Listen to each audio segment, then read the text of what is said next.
happening right now.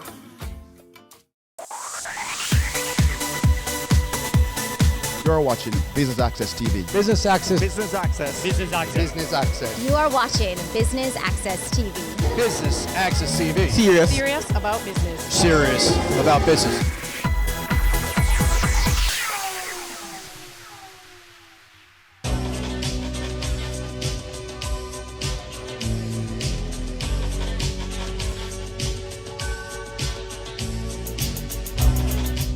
Welcome to Business Access TV's coverage of the annual PSOJ JMMB Economic Forum, where we'll be hearing from top financial experts and successful business owners in their field, sharing their knowledge on how to maximize growth in Jamaica. Stay tuned. I'm your host, Amita Prasad Webb.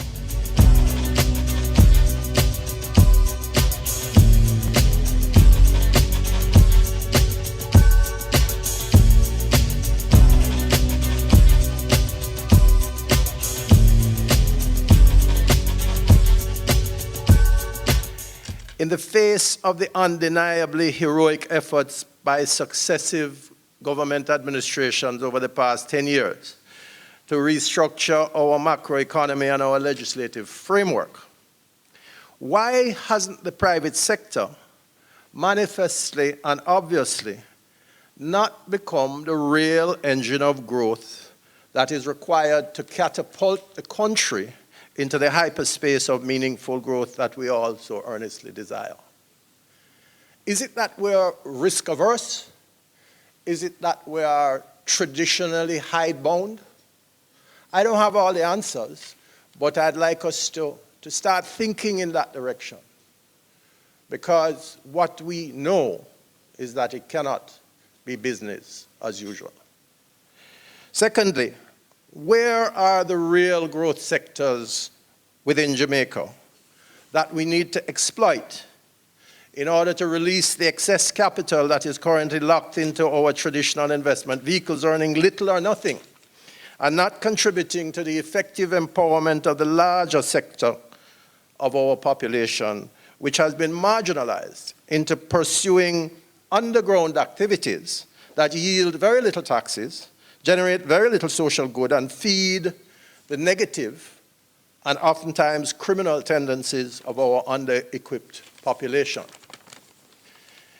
If we can keep these questions in mind while we absorb the information and reasoning that we'll be hearing this morning, perhaps we can travel a little further down the road towards unraveling the chains that still bind us, such as the low level of access to credit and financial intermediation.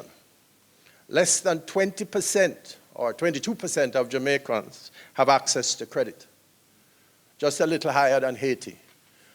That is not a good situation, and we need to address our minds to breaking that chain. And also the burdensome bureaucracy and cumbersome tax structures that prohibit the entrepreneurial endeavors. And the belief that Jamaica has no indigenous factor resources that are worth investing in. That agriculture is too much of a risk because of bad weather. The belief and the unconscious prejudice against our music and our culture that compels the practitioners of these arts to take the products abroad or restrict the development of these products to the initiative of foreign entrepreneurs. And finally, the low level of interest in our exotic agricultural flavors and fragrances, our medicinal and herbal compounds, and the culture and history that is locked up in our city centers. We need to think on these things. It is my hope that today will generate not only thought, but action to change the direction of our aspirations and behaviors. On behalf of the Private Sector Organization of Jamaica, I welcome you to the annual Economic Forum and look forward to a robust and productive morning. Thank you. It's a PSOJ in partnership with the JMMB for today's Economic Forum. Talk to us about your partnership. Well, it's an excellent partnership. JMMB is a very creative, very flexible partner, and the PSOJ has benefited over the years with the association. They are a member of the PSOJ, so we welcome it. And this forum in particular is an exciting one for us because it signals a change in the paradigm of how we do business. What would you say are the main objectives today? Main objectives today are to speak to the whole question of Jamaica's economic resilience and independence. Now that we appear to be making progress in our debt reduction, we want to look at building a foundation that prevents us from going back into being a debt nation. So that one of the objectives of the forum today is to look at how do we promote local investment with the capital that is tied up in Jamaica, and how do we promote investment in non-traditional areas. So you'll hear the panelists speaking to that. The Economic Forum is an annual event. Would you say it accomplishes its objectives each and every year? Is it really furthering the discussion? Well, bear in mind that I have only been president for a year, but the reports I have been very good about the Economic Forum. And if this one is to judge by, you can see the attendance is very good, the level of participation is very good, and the excitement levels that are being generated are very high.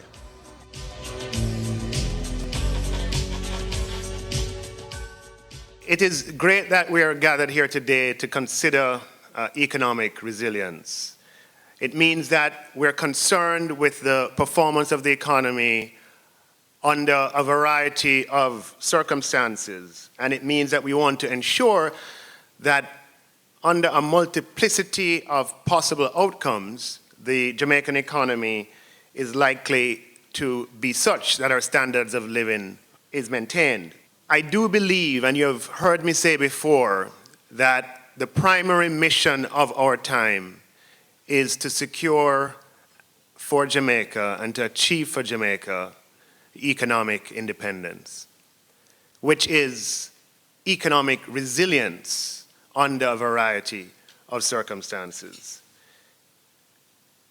Previous generations would have worked hard, and we benefit from their achievement of political independence. And it is our job to ensure that for this generation and for future generations, Jamaica has the means to secure for itself and for its people from our own resources under a variety of circumstances going forward.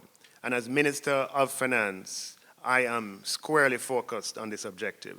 But it's not an easy mission. If it were an easy mission, it would have happened already. Jamaica is a small, open economy. Trade accounts for 80% of GDP.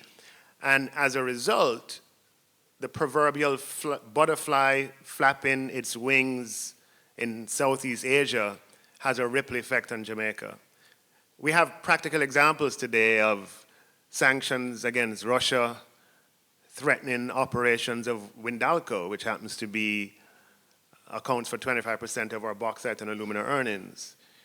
We have seen where sanctions against Venezuela threaten us in the energy sector. And we have seen where commodity price movements on the account of wars and rumors of wars affect life here in Jamaica. So how do we build economic resilience in the face of this reality? How do we strive for and achieve economic independence? Well, one of the key distinctions, or the things that separate developing from developed countries, is the absence of strong institutions. And surely the way to build economic resilience and to achieve economic independence is to ensure that we have strong and durable, impervious institutions. And as Minister of Finance, that is exactly what I have set out to do, to catalyze the emergence of strong and independent institutions that can safeguard our economic future. For the majority of my lifetime, and Howard would like me to say for the majority of his as well, Jamaica has been in a program relationship with the IMF. Now, don't get me wrong, the IMF has always come to Jamaica's assistance in times of need, and for that we are grateful. But we cannot be proud of the fact that for the majority of our independent years, we have had to depend on the resources of the international community as represented by the IMF. And you know, the IMF doesn't emerge and we don't enter into a program relationship with the IMF when our roads are bad or when there is a problem in crime or when the pharmaceutical supplies at the hospital are in short supply. Each and every engagement we have had with the IMF over the last 55 years has come about when our reserves at the Bank of Jamaica have gone too low. And that is why reforms to strengthen our central bank are so important and are so key to the task of economic resilience and economic independence. Later this year, we'll be tabling legislation to clarify the monetary policy goals of the central bank to be focused on price stability, to improve the transparency around monetary policy decision making, and so that information will be available for businesses and for individuals as they make their own choices. The reforms will improve the accountability of the central bank, pivoting the accountability relationship away from the Minister of Finance exclusively and towards the people of Jamaica through the Parliament.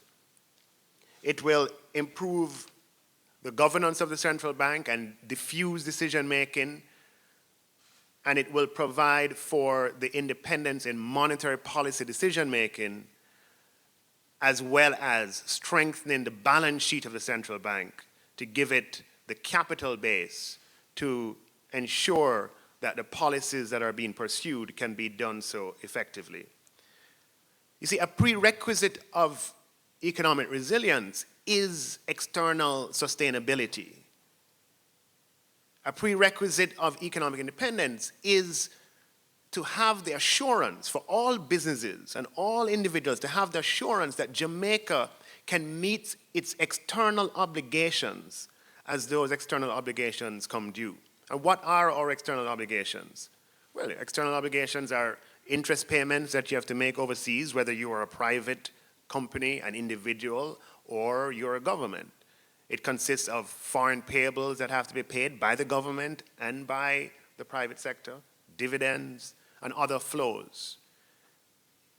And at any point in time, you can measure the liability space that we have by looking at the external obligations of the private sector and of the government.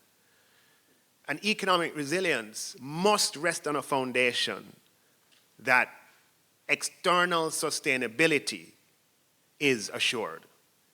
And that is the principal reason for embarking upon the modernization of the central bank that we are going to do starting in October.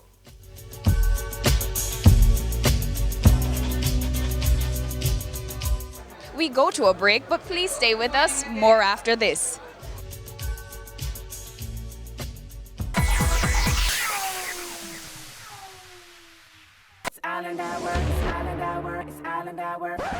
Bullseye for Eyes Summer Sale. Try your luck at the Bullseye and get up to 40% off your frames. Land on the Bullseye and your eyeglasses are completely free. This summer, July 15th to August 31st, everyone is a winner at Island Eyewear. Conditions apply. Call 630-1180 or visit islandeyewear.com. Island Eyewear. Your price, your style.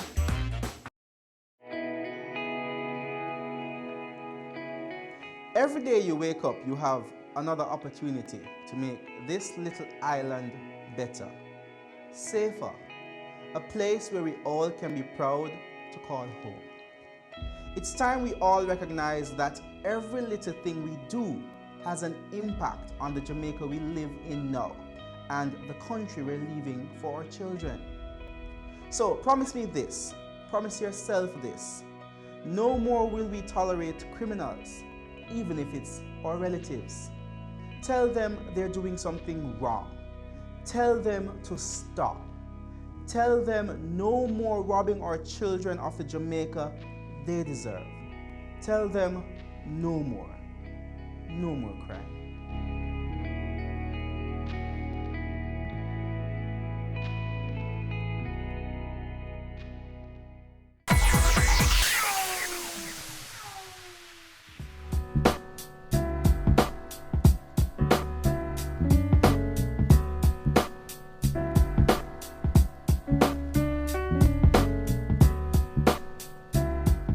Welcome back and thanks for staying with us. Let's go straight to stage to our presenter. It's one thing to identify problems. It's a whole other thing to actually form the teams around resolving them and having the execution capability to get things done. And I think that there are some structures that have been set up here in Jamaica that are probably better than in many other places. But I would definitely look to see how you could enhance that so you could get more meaningful results in addressing some of these barriers. Because the future of your country is based on it. And no amount of directing people to invest in one industry or one opportunity or the other is going to make the difference. No big project, bring the Chinese and do this, bring people from other countries and do that, get the private sector to invest in agriculture. No amount of this directing is going to make the difference, like freeing up all of the actors to make smart investment decisions easily and understand the rules of the game and find human capital to support their investments. That's where the emphasis and focus really needs to be paid. I think that keeping pace with this rapid change is going to require a fresh approach and a different organizational model to the organizational models and approaches that we've had in the past. I think we have to have a fresh way of thinking of how we attract, motivate, unleash, and retain people in our organizations. There's a unparalleled change that's taking place in the world today, really driven by technology and technological advances that now allow for the speed of communication to be increased and for the processing speeds of computers to take on complex calculations. The cost of storage of data has come down considerably, and all of this is coming together to create this interesting opportunity where we are more interconnected in ways that we've never ever been and never dreamt of before.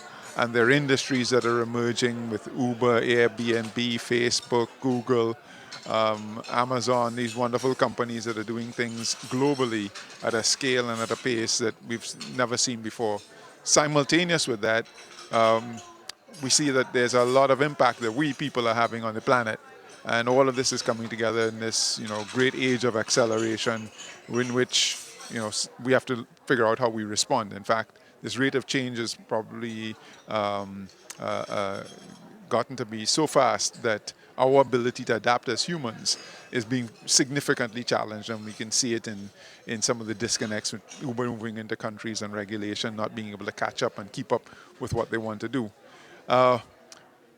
While all of this is taking place on a global scale, we see that here in the Caribbean, we are still, struggling with some of the basics around corruption, around economic growth, strangled by debt, not able to invest in some of the basic things that we need to invest in. And while Jamaica, I think, is a bright spot, having come through this last IMF program and implemented with a lot of fiscal discipline, and its economic measures are trending in the right direction. What we think is that you're going to need a fresh approach to how businesses and people look to, I would say, not more than survive, look to be able to operate in this new emerging environment.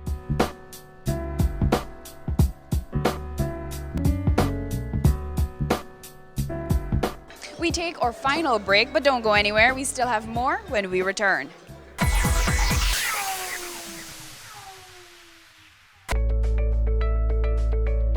How we are going all of that? You're moving?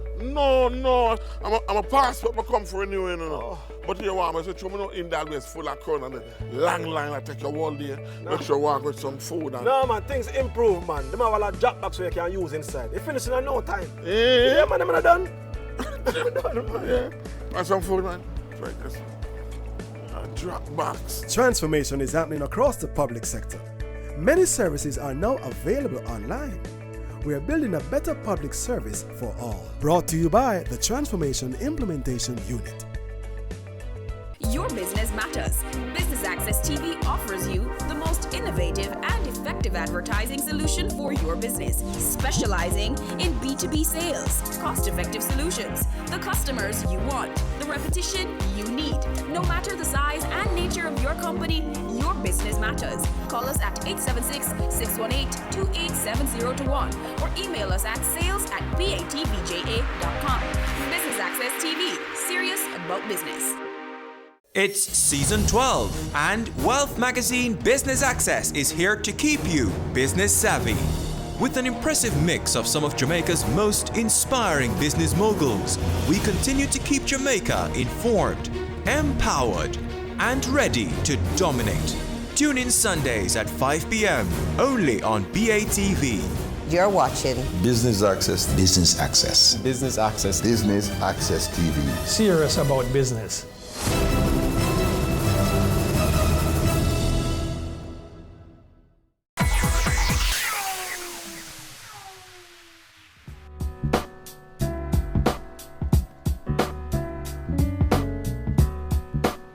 Thanks for staying with us. If you are just tuning in, we're here at the annual PSOJ JMMB Economic Forum. Please stay tuned for more highlights.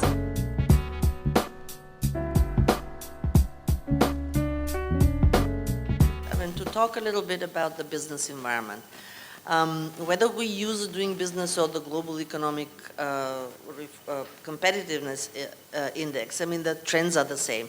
And what we see there is that Jamaica's not doing that badly. I mean, Jamaica's on top of the Caribbean, fifth, in the Latin America region, first in the starting business, not first, but in the top 5 of starting a business, which is great.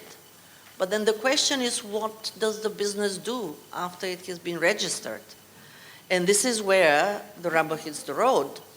And I said Jamaica's not that bad, in terms of the ranking, but when you look across the indicators, you see that there's huge variability, between the top 5 and going down to 130 among 190 economists on trading across borders.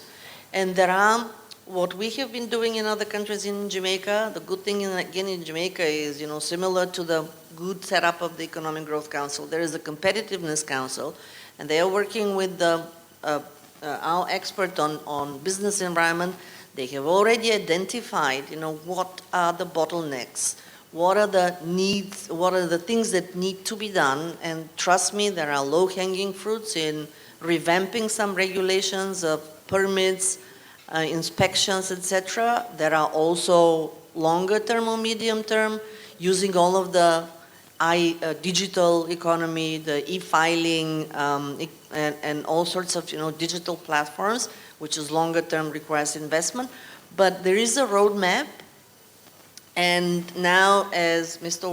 Warner was saying, things are known, issues are identified in both disaster risk financing and mitigation, and in improving the business environment.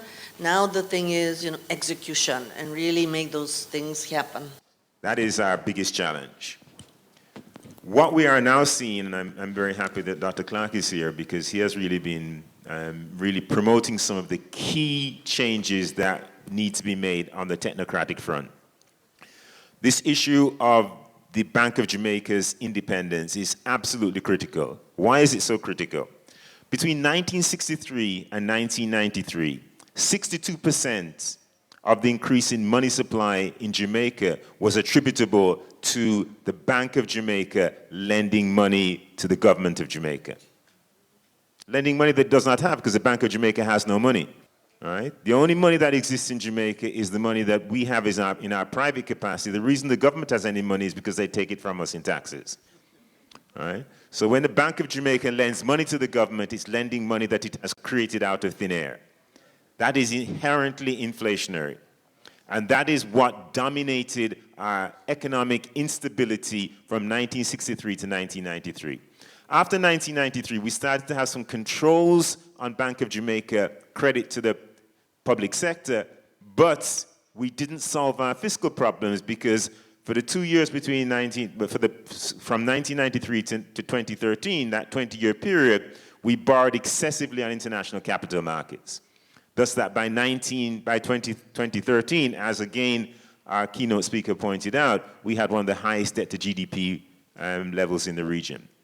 So we have a couple of things that we have to accomplish. We need independence of the Bank of Jamaica so it never again reverts to what it does in 63 to 93. But we also need independence on the fiscal fronts to ensure that the government doesn't borrow excessively when it doesn't have access to Bank of Jamaica resources. Again, both of those are technocratic interventions so that at the Ministry of Finance you have a technocratic team that has the capacity to understand exactly how we need to function. But then you also need the partnerships and the social capital to put the government in a position where it is not excessively borrowing because it is managing its fiscal affairs, because there's so much accountability at the level of the broader society, and all of us are recognizing that the government has to be held accountable on that front. So it's not a conceptual challenge, colleagues, it's an execution and an implementation challenge.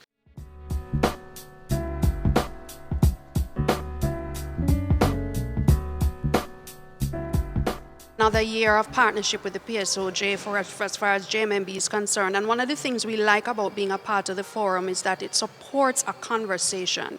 So what you have is a room filled with some of the brightest minds in Jamaica, top executives, top academics coming together to talk about what's best for the Jamaican economy. And so what we expect from today is no different from the years past. Obviously, things would have changed. We're going through a time of exchange rate devaluation of the Jamaican dollar, concerns about the exchange rate, concerns about inflation. Are we measuring the right things? And so we believe that what's going to happen here today is going to bring a lot of that out and really get into solution mode about what we need to do as a country to get us where we need to go. Let's talk a little bit about JMMB. You're here today with in partnership with the PSOJ. What's next? Well, for JMMB, we have always been an organization that has been a little bit different. As a financial services entity, we're not your typical bank or investment house. Based on the vision of our co-founders, we have always been about focusing on our clients and focusing on what's best for the community and for Jamaica. And that's what drives our decisions, it drives our strategy. And so that drove the decision to be a part of this partnership. So it's not just about, providing financial services for people and we collect a fee. Really, it is about supporting them in achieving their dreams and being a part of an ongoing process of solution development that will ultimately be to the benefit of Jamaica and everyone who lives here.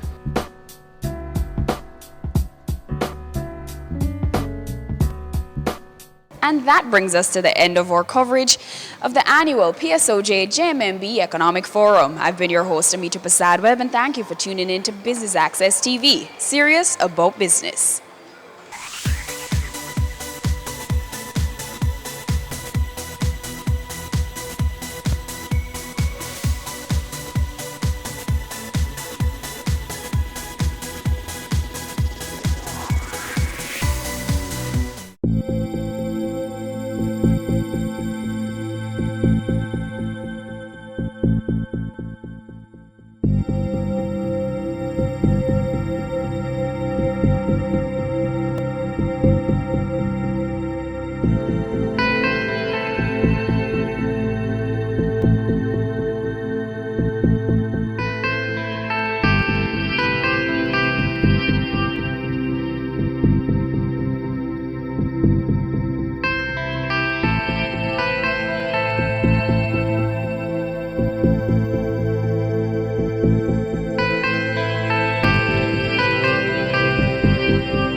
Another exciting, innovative and inspiring season.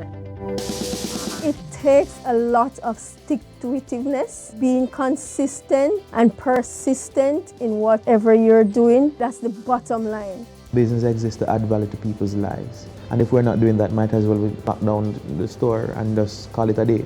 It's a season 3 of Creating Wealth, Mondays at 8 p.m. on Business Access TV. All human life is precious. Respect life. No more senseless killings. No more.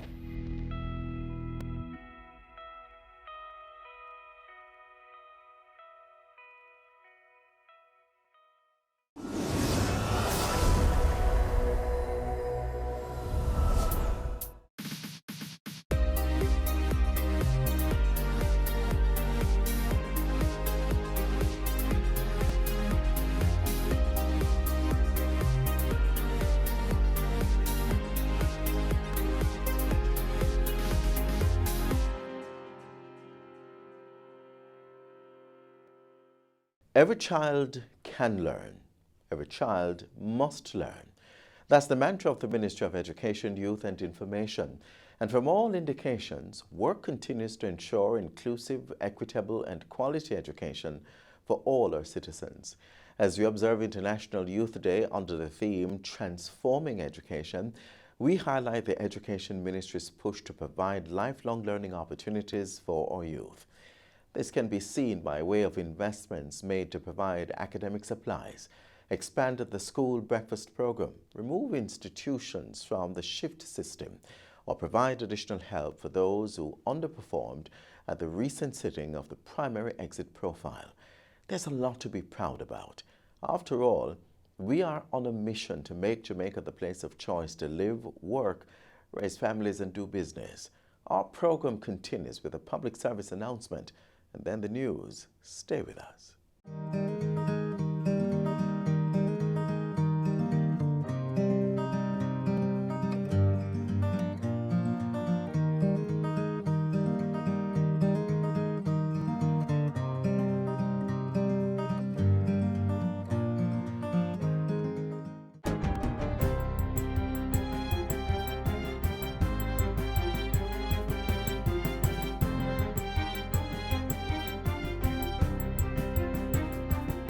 Good day, I'm Stephen McHugh, and this is your JIS News for Monday, August 12. Ground has been broken for construction to begin on a 754-unit housing development at Rhine Park Estate in St. James.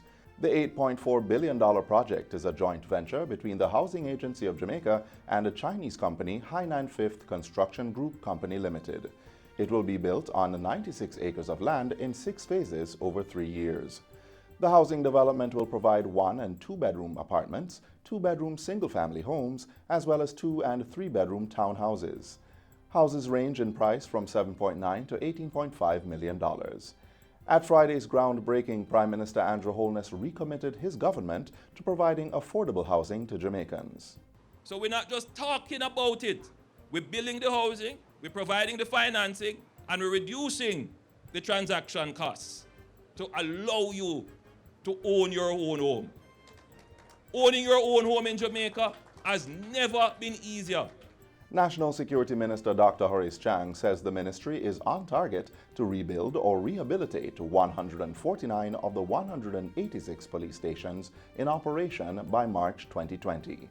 This is being done under a $5 billion project called Rebuild, Overhaul and Construct, ROC. Minister Chang says the objective of Project ROC is to convert all police stations into modern, citizen-friendly workspaces and to provide officers with a comfortable environment that is conducive for work. He was speaking at the ceremonial opening of the Shady Grove Police Station in Luidesville, St. Catherine on Friday. So there's a direct relationship between the performance of police stations and crime in their station areas. In other words, by improving the physical space of the police stations, officers are better able to perform their duties more efficiently, to have more meaningful engagement with the community, and have better crime outcomes as a result.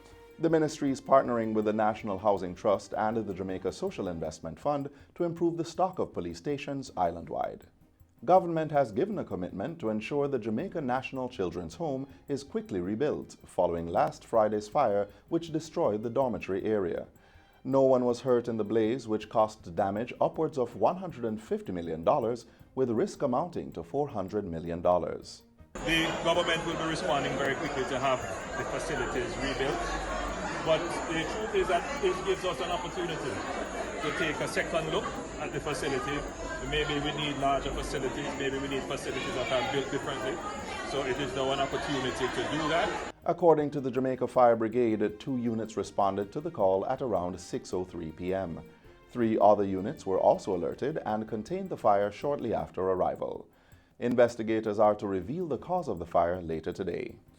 In the meantime, the Child Protection and Family Services Agency, CPFSA, says a full assessment and inventory of needs is being prepared for the children and caregivers who were displaced by the Jamaica National Children's Home fire. Immediate needs include clothing, shoes, personal care items, and toiletries. Donations can be made at 9 Christopher Road in Stony Hill, St. Andrew daily between the hours of 9 a.m. and 4 p.m. A team of social workers and counselors from the CPFSA were on hand this weekend and will be providing continuous psychosocial support to the wards and caregivers over the coming weeks. Minister with oversight of the Ministry of Education, Youth and Information, Carl Samuda, visited the children and staff on Saturday at their new temporary home and offered encouragement. The children they are in good spirits and they have a positive outlook. I am comforted in the knowledge that they are getting the best care that they can under the circumstances. The Jamaica National Children's Home, which houses wards aged 7 to 18 years old, is a private institution managed by a board and the Methodist Church in Jamaica. Work is progressing on the Essex Valley Irrigation Project, as 4 of the 6 irrigation wells have now been drilled. The project, which costs £35 million, is expected to benefit over 700 farmers in St. Elizabeth and Manchester. It includes the development of a climate-resilient off-farm irrigation system. Agriculture Minister Audley Shaw says another £20 million will be spent to have hundreds of small farmers in Clarendon and St. Catherine benefiting from irrigation infrastructure. This, he says, is aimed at counteracting the impact of the drought associated with climate change. It's going to be a contributory plan. You put something to it, government put something to it, and we get it moving much faster. Drip irrigation systems. That has got to be a big part of the solution of the climate change environment and the drought conditions that we are facing today. And finally, Minister without portfolio in the Office of the Prime Minister, Mike Henry, is reiterating the need for investors to move quickly on the establishment of an aerospace college to offer aircraft maintenance, repair and overhaul services in Clarendon. Minister Henry has previously indicated that there is investor interest in developing the aerospace college, which he says could be built next to the Garvey Maceo High School. That doesn't have to wait on a runway for you to be able to form a training school. The maintenance, repairs and overhaul of planes, whether it be a small plane or a large plane, is now done more in Europe and other countries than here. And that is part of what could be started right away, because as long as they can come and land on the 6,500 square foot runway, they can begin to be used. The minister was speaking at last week's Denby Agricultural Industrial Food Show. The establishment of an aerospace college is part of the broad development plans for the Vernon Field Aerotropolis. During his recent sectoral debate contribution, Minister Henry said the Airports Authority of Jamaica was undertaking several preparatory activities for the project. These include acquisition of private property and the transfer of Crown lands near the runway. And that's it for JIS News Today. I'm Stephen McHugh. Thanks for watching.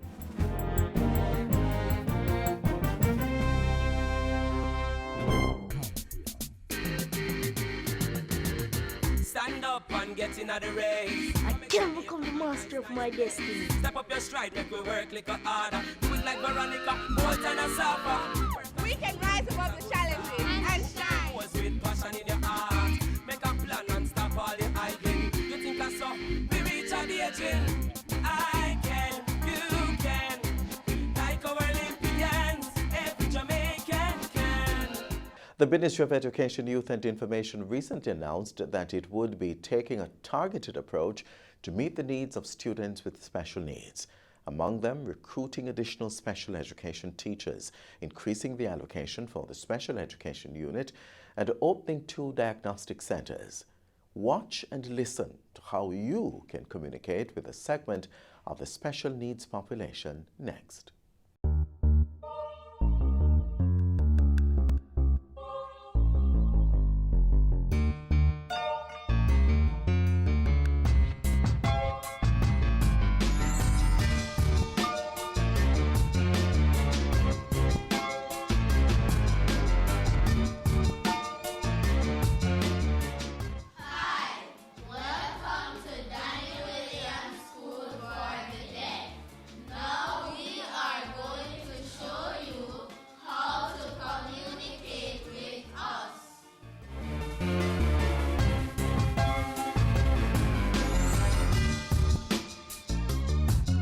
These are some things we may say. No. Thank you. Goodbye. Excuse me.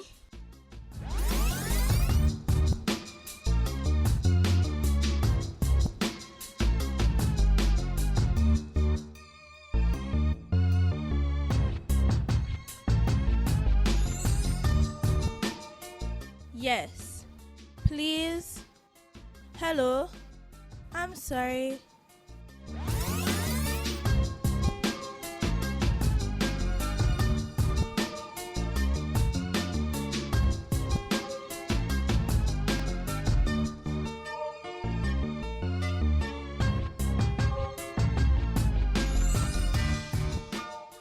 Wanna play? What's up? Stop. What's a Wi-Fi password?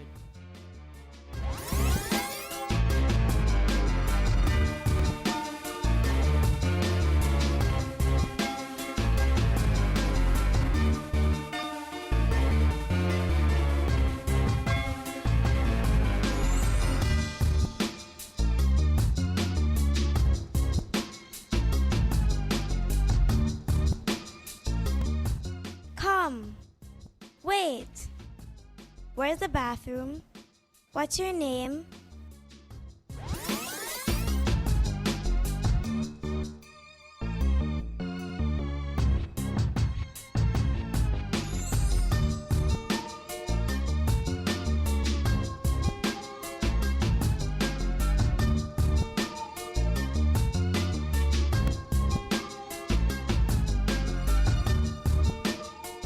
Drink.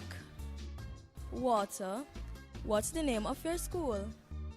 Where's the town?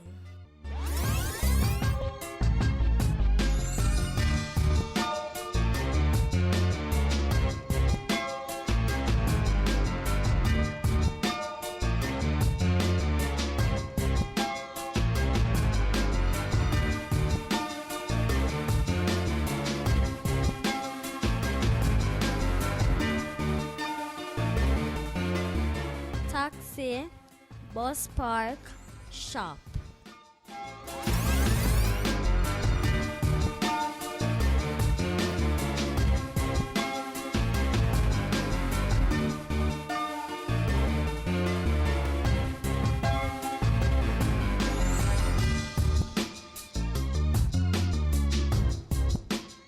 How to get a deaf person's attention. Don't shout at me. Don't throw anything at me. That's dangerous. You can walk beside me and touch me on my shoulder lightly, or you can wave at me. If I'm in a room, you can flicker the lights.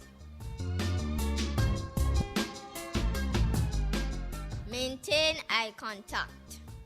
Ensure you're looking directly at the person you're speaking with. Try not to let your eyes wander. Also, it's best to communicate in a room that has good lighting. If it's too dark, communication will be difficult.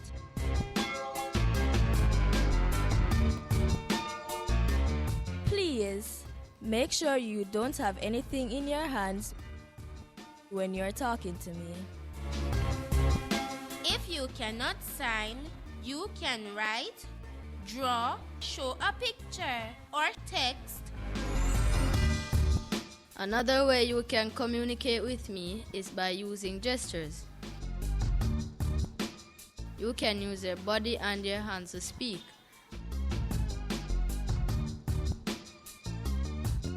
For example, if you don't know the sign for bus, you could use this sign. If you don't know the sign for stop, you could use this gesture.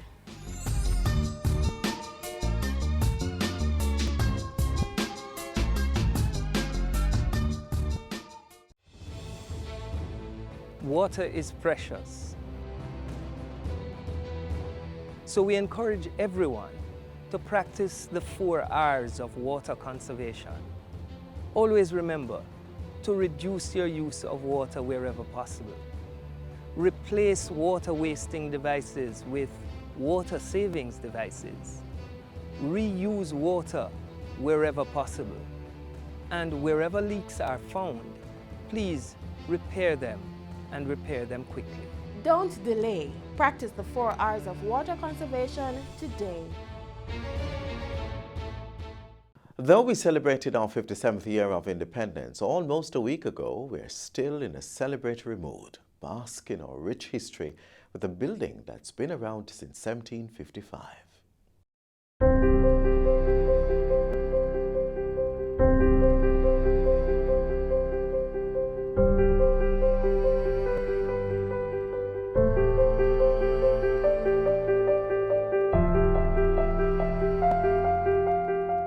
The Jamaica National Heritage Trust is more than just a building that houses artifacts. It's a symbol of our post- and pre-independence period.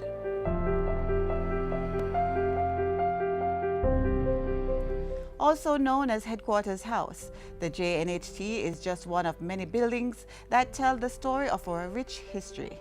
It got the name because it was once the military headquarters of the War Office in 1814. The building was constructed in 1755 and was home of Thomas Hibbert. On November 12 that same year, the Legislative Assembly met there while Hibbert was acting as Speaker.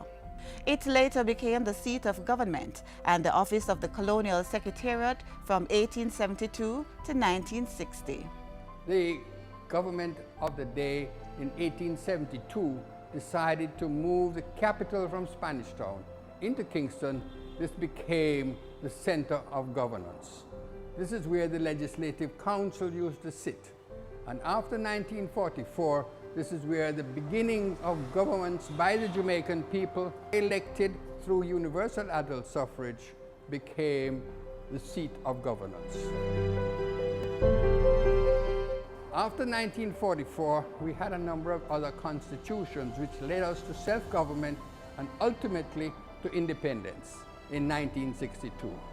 So it was in this room that Bustamante and Manley and other great luminaries of the legislative period of governance from 1944 used to persuade their party members to vote in their favor. And as a result of a combined effort, we agreed to become independent, and we negotiated with Britain for the purposes of independence on June the 6th, 1962. The size of the chamber would suggest that the number of government officials were few. As a result of independence in 1962, the government also decided that they needed a new building to hold a larger parliament. And that's why Gordon House was created next door. So that's the joining relationship between this Legislative Council building, which is now the headquarters of the Jamaica National Heritage Trust, and Gordon House next door, in which our parliament sits. It's a very exciting corner of Jamaica, a very exciting corner of Kingston. And of course, the political parties today, when they march to Gordon House, one party moves from Headquarters House, as it is still known as, and the other party moves from the northern side of Duke Street and comes together in the Parliament. The cabinet room, or the room in which the government ministers sat, is upstairs, is in fact the boardroom of the trustees of the Jamaica National Heritage Trust. Today, the building is used for a variety of different purposes, which include the storage of artifacts, as well as the various departments of the Jamaica National Heritage Trust. So it continues to be a very important building of history and heritage for our people.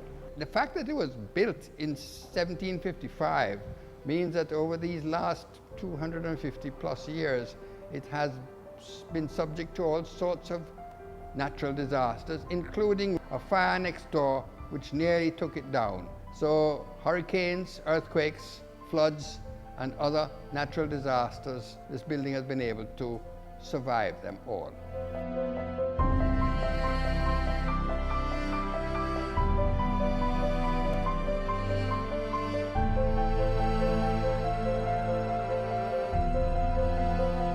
Did you know that it was from this building on October 12, 1865, that Governor Edward John Eyre planned his attack against the St. Thomas freedom fighters? He declared martial law from this house on Friday, October 13. And it was also here that the Right Excellent George William Gordon was arrested in 1865 and taken to Murat Bay, where he was executed.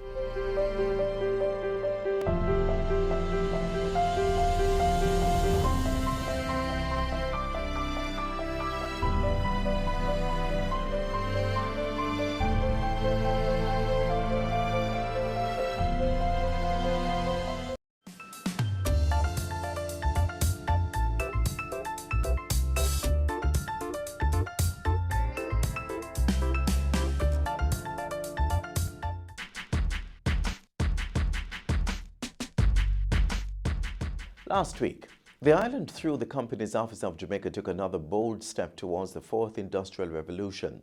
A new electronic business registration form has been created, making business name reservation and registration possible in a day. And what's more, you can do that from anywhere in the world. Find out how this new online platform, along with other initiatives, are creating a digital society in Jamaica, land we love. The future of a digital society is imminent, it is irresistible, and the faster you embrace it and get ahead of it, you will lessen the digital divide.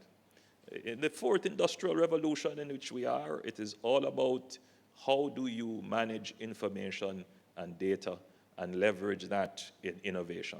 That's what it is. And the innovation with data now is how governments can use it to better serve their populations. And one of the things that we want to be able to do is to give every citizen an identity.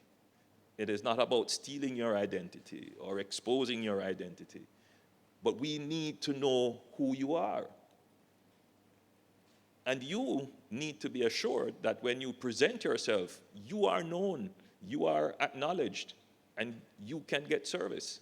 We are now on the upswing of the digital era.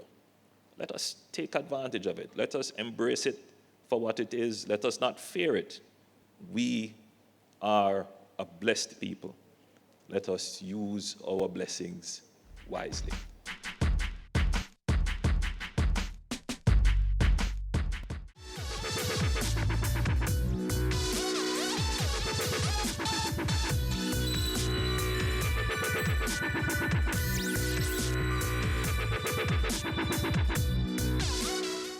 How much do you know about our national flower? Get a refresher course next.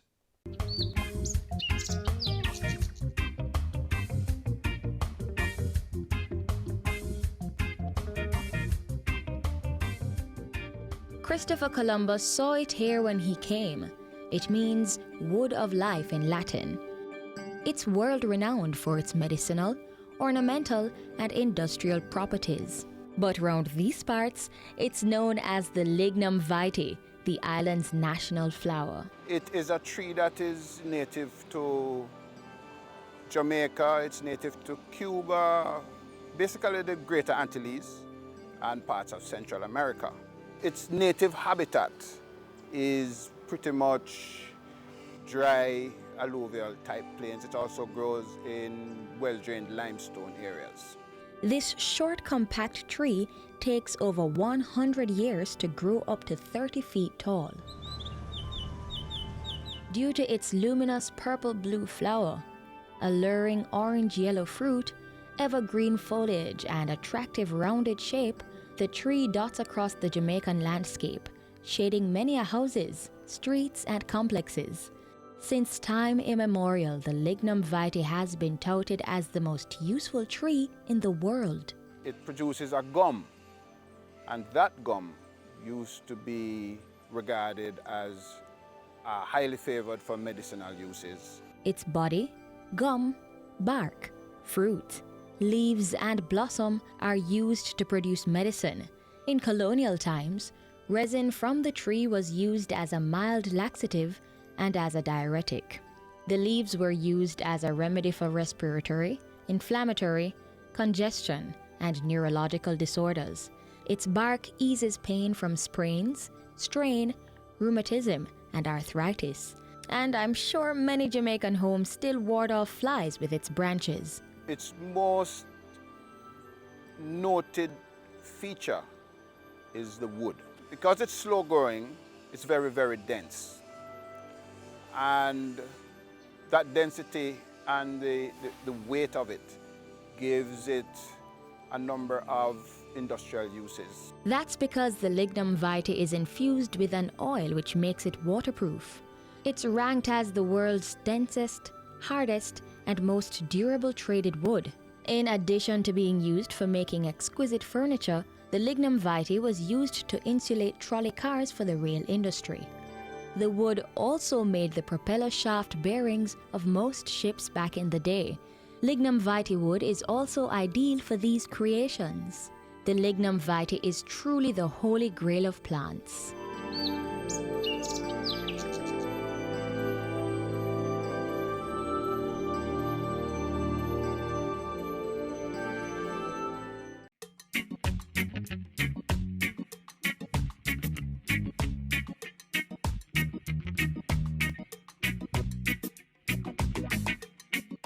Keep we island clean, so clean. From the peaks to the beach, so clean.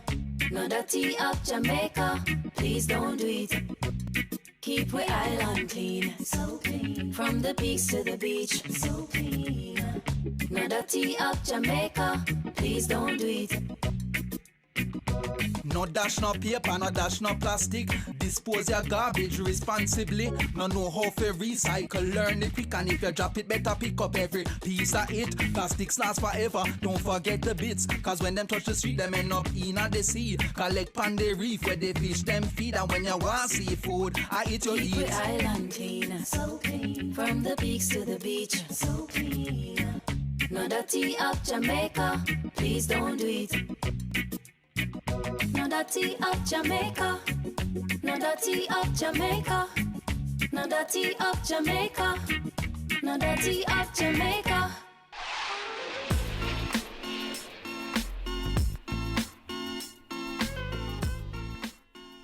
And that's all we have for you today on this station. Continue your engagement with us online at gis.gov.jm or on our YouTube channel. You may also join us on Facebook, Instagram, and Twitter, or download our mobile app for up-to-date information on all things Jamaica. On behalf of the entire team here at the GIS, I'm Adrian Atkinson. Thanks for watching.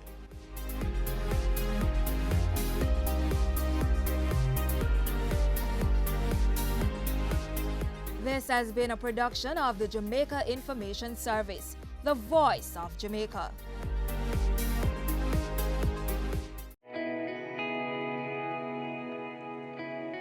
Every day you wake up, you have another opportunity to make this little island better, safer, a place where we all can be proud to call home. It's time we all recognize that every little thing we do has an impact on the Jamaica we live in now and the country we're leaving for our children. So promise me this, promise yourself this: no more will we tolerate criminals, even if it's our relatives. Tell them they're doing something wrong. Tell them to stop. Tell them no more robbing our children of the Jamaica they deserve. Tell them no more crime.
watching Business Access TV. Business Access. Business Access. Business Access. Business Access. You are watching Business Access TV.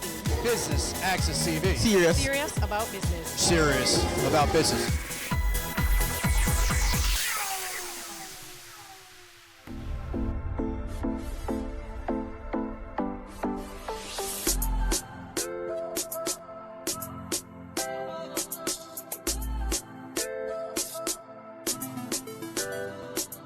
Business Access TV is here at Expo Jamaica 2018 under the theme Advancing Breakthroughs. With over 300 displays here, there's lots to see and taste. Now please stay tuned. I'm your host, Amita Pasadweb.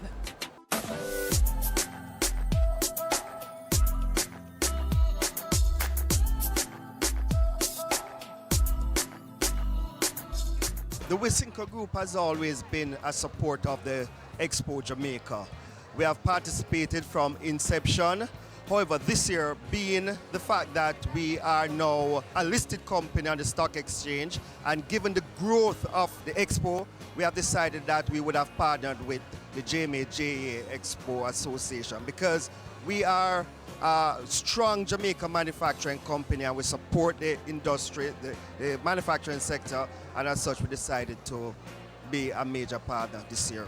Wisynco, being a major manufacturer, will always support them SMEs, right? SMEs are employers of the largest group of people in this country. And without the small and medium-sized enterprises, the economy will not grow. So based on that effort, we decided that we are and will always support the SMEs. The JMA and the JEA are two iconic institutions here in Jamaica. And these institutions are mainly lobbying institutions, lobbying the government for, pushing the manufacturing sectors and pushing the exporters. So what you find is that over the years, we have been conflicting in what we do as association. And as such, discussion has been held over the last few years that it would have been best for us to merge entities so that we could have a better and stronger voice in lobbying.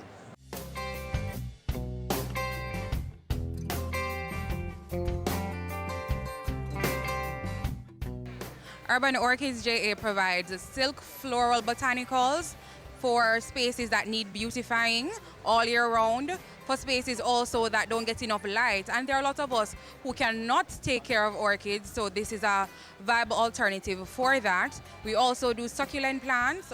These are small plants that can hold in the palm of your hand, and they're beautiful. They are realistic and they look and feel real. For half the cost, basically, that's what we do. Expo has been amazing. There has been a lot of networking, and it's been promising for us so far, and it's definitely something we'll do at Expo 2020 because it has been a good experience. Expo Jamaica helps small businesses to network with the larger businesses who may help in distribution and providing supplies for smaller companies. We also get to meet mentors, and we get to experience, events that will bolster us into the market of supplying to larger companies. You can find Urban Orchids JA on Instagram at urban_orchids JA. That's urban_orchids JA. You can contact us at 473-2723.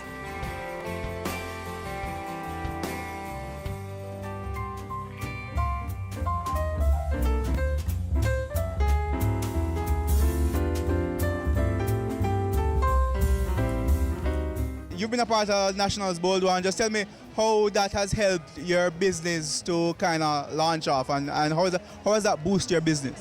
Well, Bold Ones are a very phenomenal experience. One, the kind of promotion, publicity, and advertising that Bold Ones has helped us to do is amazing. First of all, the official launch our recognition as well. Helping to cement our branding in Jamaica as an authentic premium Jamaican brand.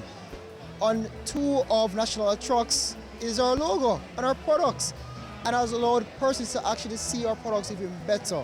So it has increased our visibility. And this expo is amazing. the amount of interest, the amount of people wanting to meet us, know about us. We can't pay for this. The Bold Ones has helped us in tremendously. And of course, the advice we've gotten from Mr. Butch Henderson himself, by listening to him speak about small businesses growing and their pains, of course. And we welcome anybody to be a Bold One as well. All right, tell us a little bit about your company. All right, so Shavuot International was formed in 2014. We employ over 20 people from the inner city community of Winterspen, Spanish Town or GC Foster. And we also produce all natural, authentic, premium Jamaican products.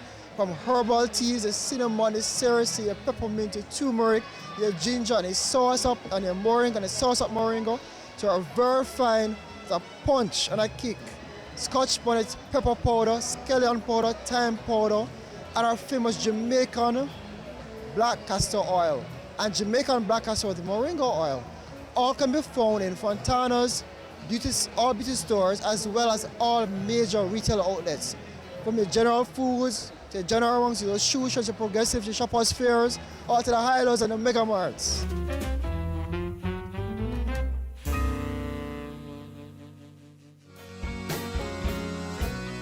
Tell us about how has Expo been for you this year?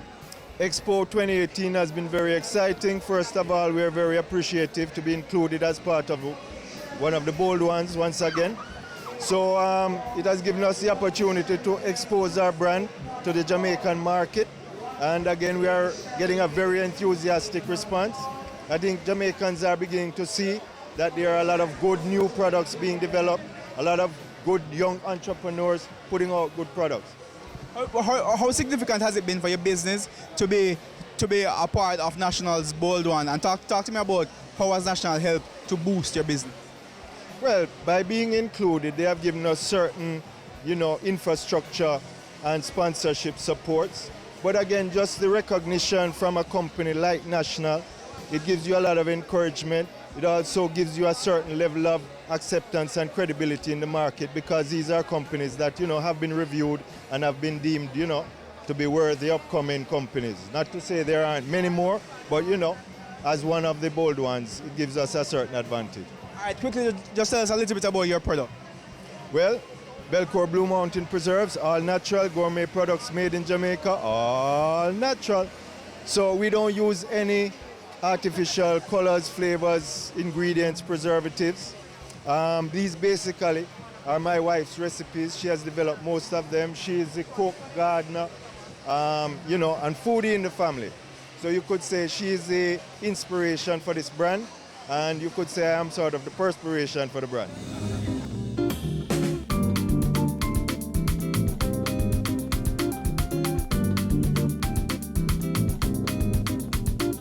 Tell us a little bit about how has Expo been for you so far this year? This year has been very good. In fact, this year is our year in that we have now entered a number of export markets. We're in the UK market. We've gone into the US in Atlanta. And coming here, we've had an order for the Canadian market. So yeah, it has been a good year. How important is the platform that National is giving you, National Baking Company, to your business's success? Very important in that it has provided us with a great deal of exposure, both locally and internationally. We're focusing on our local herb, lemongrass. And what we do is to make a line of skincare aromatherapy products using the essential oil. So we grow our own farm, extract our own oil, and we use that to create our premium products.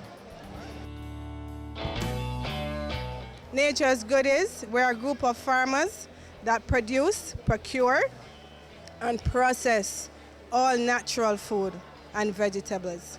Our signature product is our pressed plantains, which is green plantains that we process at our factory in Spanish Town. We press it and make it more convenient for you to have it. We vacuum seal it, and you can have it at all the supermarkets island-wide. We do a line of flour, sweet potato, cassava, breadfruit, yam, all gluten-free, all natural, no additives, no preservatives.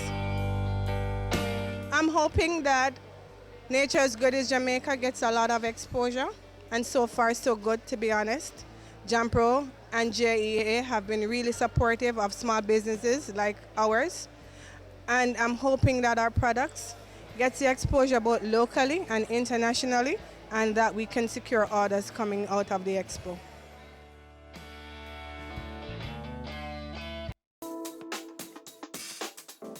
I think Expo in general helped to expose and to market the domestic manufacturers.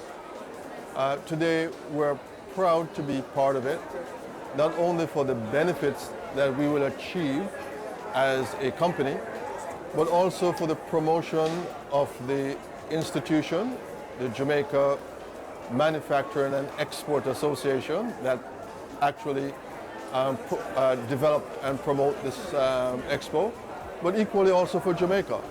So we can showcase to Jamaica and to the world some of the good things that are taking place in the manufacturing industry here in Jamaica. We in general believe it's a great idea for both institutions to merge. Start with the fact that what JMA then promoted was primarily manufacturing, may it be in the construction industry, in the agriculture industry, in processing, or just about every industry. And what JEA obviously promotes is export, the export of the same product. So a merger of both only expand the organization, create great opportunities for export and manufacturing to consolidate and work as one in order to achieve the greater benefits of both production and export. Finally, not only will the merger promote greater production and export, but also in terms of both institutions, we should begin to realize more efficiency and, of course, some level of savings from the merger.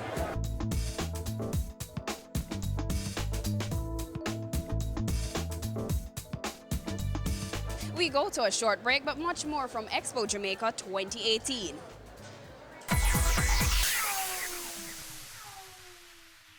Ready for cable for as little as $100? Ready for no monthly cable bills? Ready for 10 TV channels absolutely free? Then pick up our Ready TV box at authorized stores for $4,500. Hook it up to your TV set, then top it up with Ready Credit for 1, 7, or 30 days. Buy now and get $1,000 free Ready Credit and start watching your favorite shows. Pick it up, hook it up, top it up. Ready TV. Prepaid cable TV when you're ready. Now serving Kingston and St. Catherine. Limited time offer while stocks last. Conditions apply.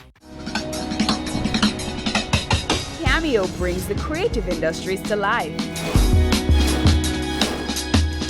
Highlighting creatives in different fields each week. Art. My life surrounds art. I breathe, I eat art. Fashion. Food. Without a customer, we're nothing but four walls. Music. Film. Cameo, only on Business Access TV. Violence is bad. Violence against our innocent little children is terrible. Pretending not to notice when we know or suspect that a child is suffering is awful and morally wrong. In the words of the great Nelson Mandela, there can be no keener realization of a nation's soul than the way in which it treats its children. Think about that for a second. I have a voice. It's one of my gifts. I intend to use it on behalf of our children. No more violence against our children. Make your move to stop violence against our children right now. No more. No more. No more.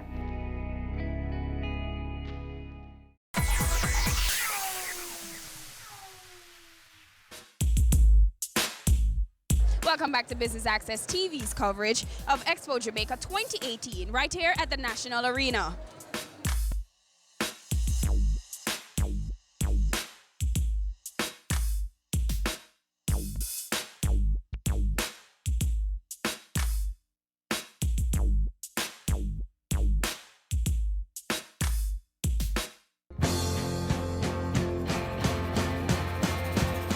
the expo this year, CMU is showcasing additive manufacturing, also known as 3D printers or 3D printing.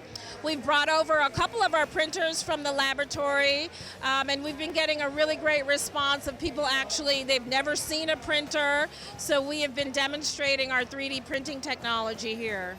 What role do you see this having in Jamaica's manufacturing industry? Well, I actually spent 15 years in industry as a manufacturer. I worked in the digital factory at Siemens. And what I saw in that big company was that 3D printing is really the way of the future. So it's really important for us to be in the first wave of things happening. And so Caribbean Maritime University is really just trying to play its role to develop our people, to give them access to this technology, because it's state-of-the-art technology that's being used in industry today. All right, talk to me about CMU's role in helping to move the country's economy forward. So Caribbean Maritime University, we are attaching ourselves to industry. We think that, playing a big role in trying to educate our students so that they can be really great contributors to the nation's development. We have a couple of really strategic areas that we're focused on, logistics and supply chain, obviously tying ourselves to the big logistics initiative, the logistics hub that we're trying to contribute.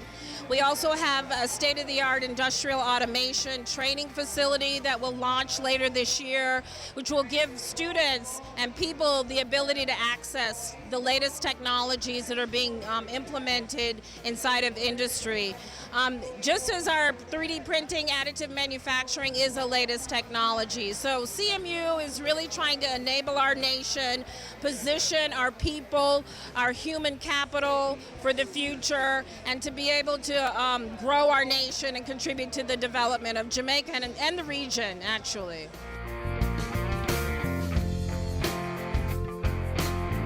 So buckets are a great application for Jamaica. It allows consumers in Jamaica to save money. And it also allows merchants in Jamaica to make money. So it's very simple. So what happens is we have consumers that come on the platform. They can save at restaurants. It's eat, play, stay, and live. Merchants can create deals on the platform. We just require them to create a 15% discount so that Jamaicans can save from those discounts. Once we make a sale, we take 10% commission, and of that 10% commission, we give 20% back to Jamaicans. So everybody gets 2% cash back on the deals in our platform. Tell us some of the, companies or deals or some of the things that would be available. So currently we have deals such as Quartz on the platform. We have Appleton as our vendor, so 15% off local products with Quartz. We have Amazon products on the platform. We have Glad Helpers, 15% off if you need to save money on cleaning your house. Hopefully you don't have a dirty one. So Domino's memorabilia, so for example, Calabar, KC, so really anything from a pin to a house can be listed on our platform. How revolutionary do you think this will be for the Jamaican consumer? Very revolutionary. We work very hard to bring this product to Jamaicans to allow consumers to connect with merchants across Jamaica on their mobiles. Most Jamaicans have mobiles over computers today, 2.2 million of you. What do you think the pickup will be like? Well, we launched at Expo this year, and we've had many downloads since we've been here. Everybody's come to our booth. Everything is done. It's Sunday, end of day, and we have no more material. Everybody's come here, and everybody's very excited about the platform. So this is next big thing? Next big thing. Yes, absolutely. Next biggest thing in Jamaica. So download the app today. Bucket Rewards if you want to save money. Bucket Merchant if you want to make money. All right, and where do I find the app?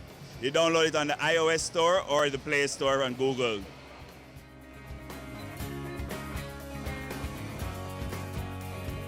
Well, this is the first time we've actually come to this, because I saw it advertised before and I was quite interested to come.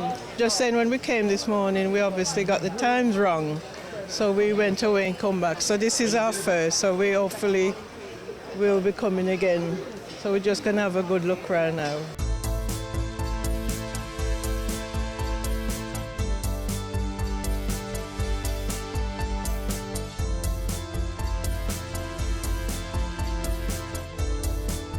As a manufacturer, we are on two fronts. We manufacture our water but at the same time we also manufacture our bottles and we are exported. We are available in Cayman Islands, we're available in Barbados, we're available in BVI, we're available in the Caribbean.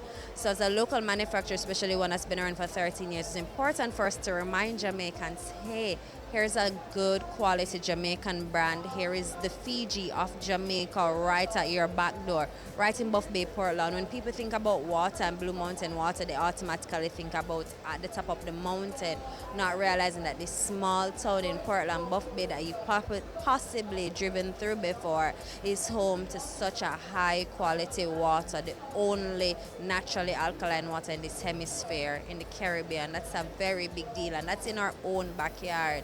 So we are happy to interact with our customers to let people understand that not all waters are equal. There is a difference. Look at your label. Question what's happening with your water. Question what you're drinking, because you could be drinking yourself sick. We're very happy with our Expo execution this year. It's not our first year at the Expo.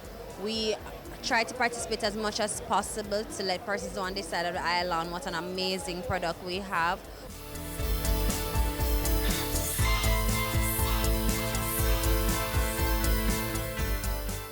A show like this for all size enterprises is useful because the attendees are buyers from multiple countries. For this year's show, there are 26 different countries represented, and you have local consumers. Consumers like to come to this show and see what the manufacturers are offering. So whether you're small, medium, or large, it's a great opportunity to showcase your products. And what is nice about this year's show is there's an area next door that has a lot of small companies featured, and I see them scattered around the main show hall, but over there, really good. At the show here for Tortuga, the kind of buyers that would have been here that interests Tortuga would be hotel buyers. So apparently a lot of the hotels sent representatives on Thursday, and we had lots of meetings with them to move the business forward. So it was useful in that regard for Tortuga. And just me, I'm observing consumer interaction with the brand. A lot of Jamaicans don't realize that the majority of Tortuga products, the rum cakes, are made here in Jamaica at 9C Retirement Crescent, Kingston 5. And people need to remember that if they want to take a piece of Jamaica to give to a friend or family overseas, Tortuga rum cake is a good choice. Detox is a natural drink. We have the moringa, noni sorrel, guava sorrel, Powerman, hard driver, product of Jamaica. Experience of Expo 2018 is a awesome one. It's the first time being here, and it's wonderful, it's excited, it's a joyful excitement towards me, and I will come every time you have Expo. Jamaica, it is here for a small business. It's growing, and I can tell you, it's an experience that everyone should come here, even whatever you are doing. It's an experience for you to come, even if it doesn't be a part of it, but learn about it so the other time Expo come, you can be a part of it. And that's what helps you to push your business a little further across the world. So over the past few years, Grace has been involved in the Expo, and we see it as a national development. And this year, 2018, as an exhibitor, we decide to showcase our products, our new service offerings, the different factories, canning meats. And by the way, we will have a new factory opening this year. I won't give you too much details, but I know it will create job opportunities for the local farmers, and that's what we care about, people. The latest product is our Grace food drink. It comes in 4 different flavors: tropical strawberry, smooth vanilla, walnut caramel, and butter almond. It's sensation, it's a hit. I just wanted you to take a look over there. However, it's finished, as you can see. The lines were long, it's jam-packed, and we're now moving on. Our Tropical Rhythms PT, which is our plastic bottle Tropical Rhythms, it's been a hit since inception. And through Grace Flavor with a Beat, we're going to take the campaign on the road, pushing our promotions in stores, at events, because we're now heavily involved in events and in-trade promotions. As a manufacturer or as an exporter, you're also a manufacturer. So I think with the merge of the JMA and the JEA, is bringing together a much larger size lobbying group to be able to grow the industry, grow the exports, grow the manufacturing industry, and to be able to lobby government to ensure that we have, and we don't want anything free from government, you know, what we're saying, or from the taxpayers of this country. What we want is an environment that we can operate to be able to grow, so we can grow this economy, because they've tried everything. They've pushed on tourism, they're pushing BPO, they're pushing agriculture, but nobody has ever really focused on pushing the manufacturing sector. And we're just going about it in our own ways. And what needs to be known is that the manufacturing sector, and I have no bones to tell anybody, plain and straight, that we are second to banking, the financial sector, which is the first in the amount of tax. They pay about $55 billion in taxes. The manufacturing sector pays just about the same much, maybe a tad below it, but we're going to beat them very, very shortly. So it is a very important sector. Manufacturing creates wealth in a nation, creates higher scale paid jobs, creates foreign exchange earnings, because you're now reducing imports by producing locally made products and making available locally made products to the industry. So it is a win-win for everybody. And what we want is government, opposition, and the people of Jamaica to realize the importance of this sector to grow in this nation. And we've done everything, but we haven't been able to get the growth. Let's focus on those industries too, which are very important: tourism, BPOs, and agriculture, very important.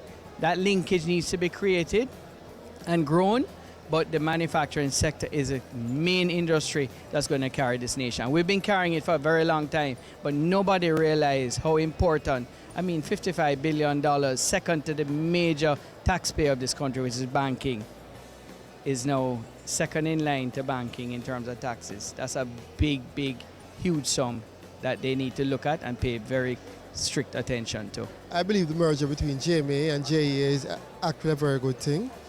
I think that there are natural synergies between the two companies, and I think that there are tremendous cost-saving implications. And the merger, to me, would just create a stronger organization.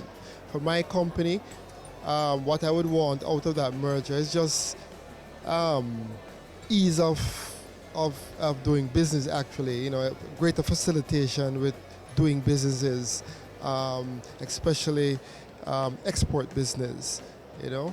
I think that the JMA understands the manufacturing side of our businesses, and the JEA understands the export side, and where those two can collaborate to help me to fine-tune my business activities.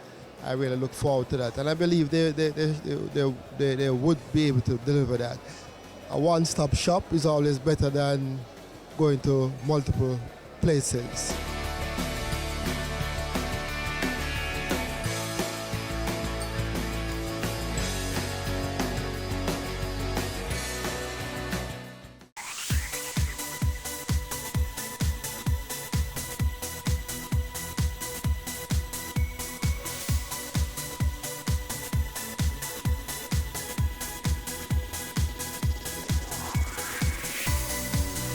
It's season 12, and Wealth Magazine Business Access is here to keep you business savvy.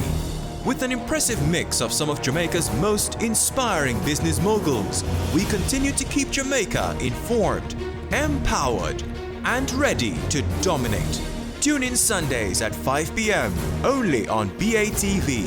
You're watching Business Access. Business Access. Business Access. Business Access TV. Serious about business.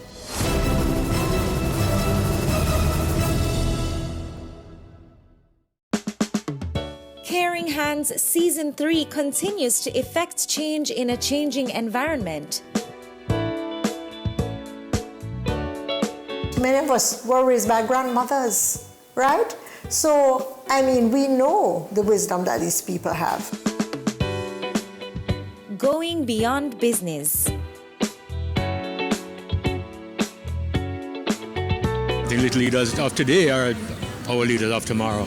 And with the proper education we'll have very good leadership coming from that. That's season 3 of Caring Hands, creating change and shaping lives, every Sunday at 5:30 p.m. on Business Access TV. My name is Christelle Harris, and you're watching Business Access TV. Serious about business.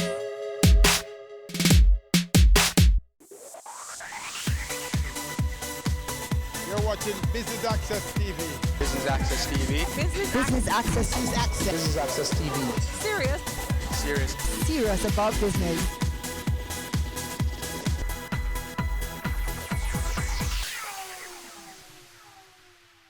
The Jamaica Stock Exchange celebrates 50 years of adding value to the Jamaican economy to personal and corporate investment portfolios. Tonight, the Stock Exchange looks back from 1969 to 2019, where it has been hailed the world's leading stock exchange. I'm Elon Parkinson. This is Business Access TV, serious about business.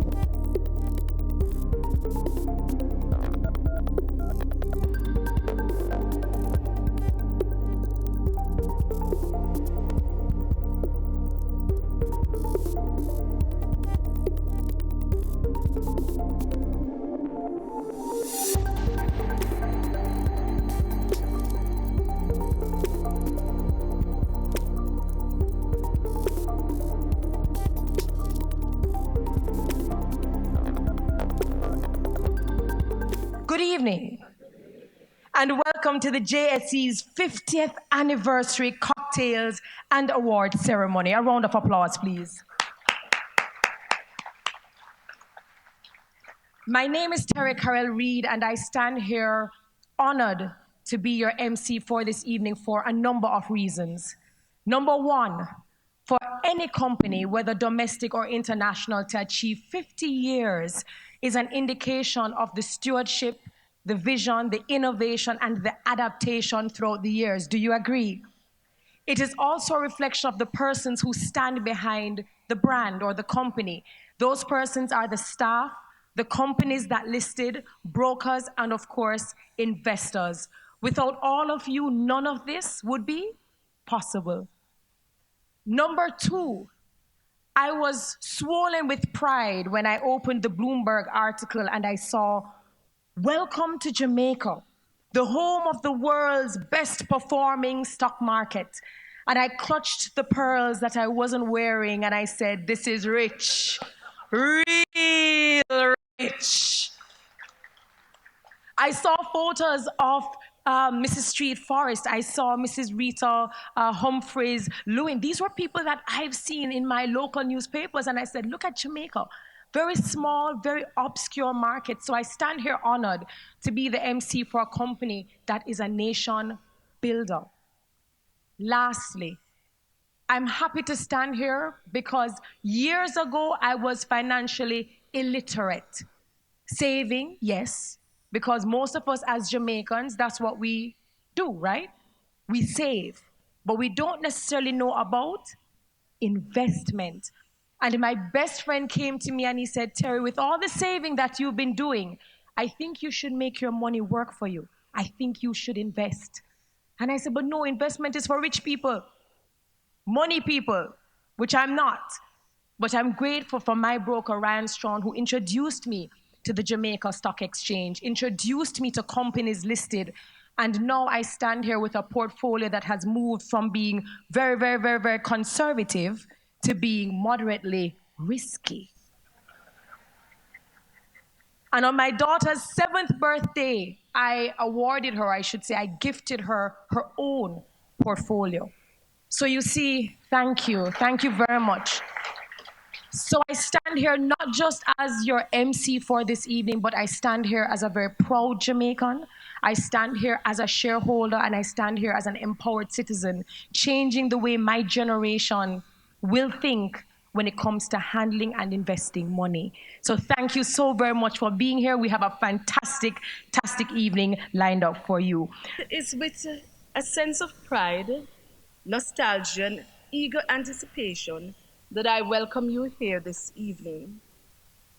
As I contemplated my welcome to you, the single most important element of our journey, that's the 50th journey, that resonates with me is that since 1968, we have come this far through teamwork, perseverance, and a deep understanding of our mission.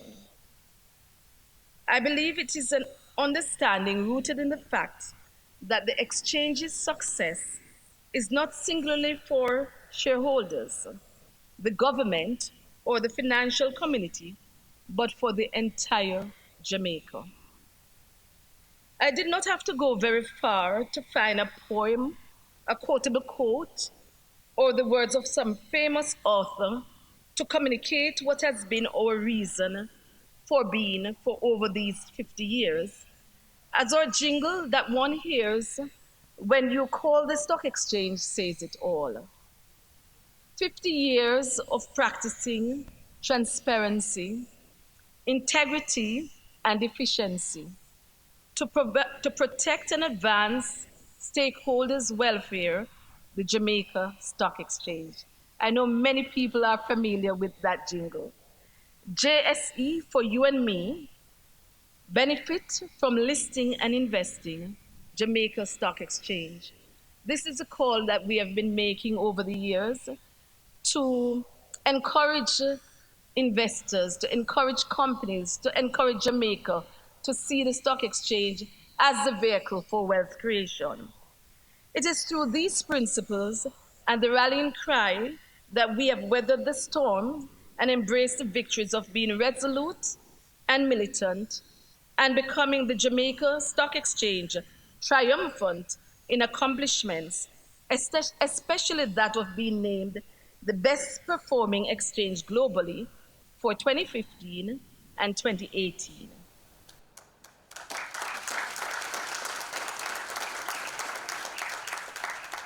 Indeed, we are little but tallow. A journey of 50 years is a blessing. We thank God for the lessons learned, the experiences gained, and the wisdom that comes through the process of perseverance and tenacity.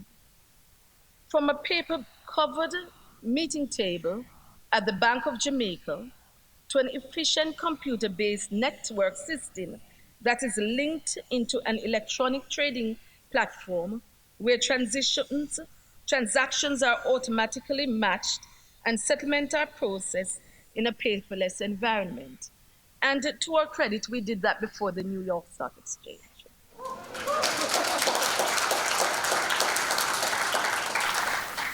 From being a private, closely held mutual company to becoming a demutualized exchange with publicly held and listed shares.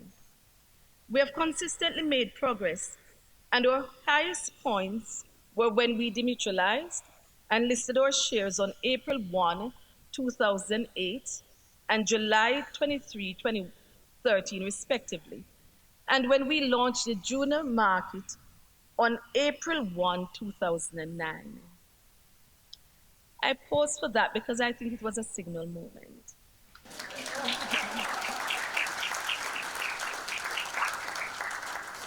These occasions signal a new era. In the case of demutualization, we separated the regulatory arm of the exchange from the commercial functions, so as to eliminate any perception of conflict of interest and to ensure a fair, orderly, and transparent market for shares and other securities traded on the market. This has brought a high degree of confidence to the market. In listing our shares on the exchange, we expanded our ownership base and subjected ourselves to the same rules and regulations governing other listed companies. And that was hard, because some of the times when you are regulating, you don't know how hard it is until you actually start doing it yourself. Finally, in launching the junior market, we provided greater access to capital, which encouraged and expanded investor base. These experiences have strengthened our core. The progress we have made was not achieved without setbacks and challenges, and the path we have clearly charted over the years for further expansion of the capital market locally, regionally, and globally is oftentimes slow and painful. However, our pledge to you going forward is that we will continue to seek out and deliver market opportunities in a deliberate and constructive manner, exercising good judgment as we seek to expand our markets. In the words of Coffee, I told you we are young.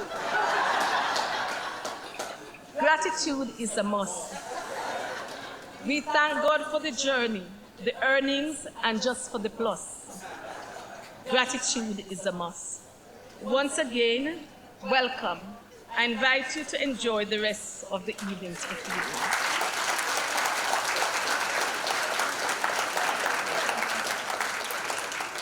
Thank you so very much for having us. And of course, gratitude is a must. A journey of 50 years for the Jamaica Stock Exchange. When we come back, the awards.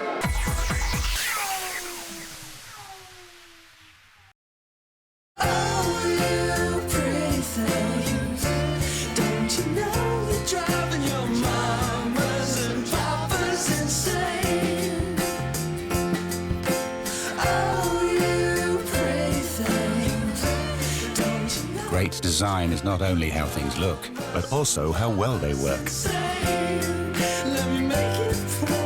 The GLC, more than meets the eye.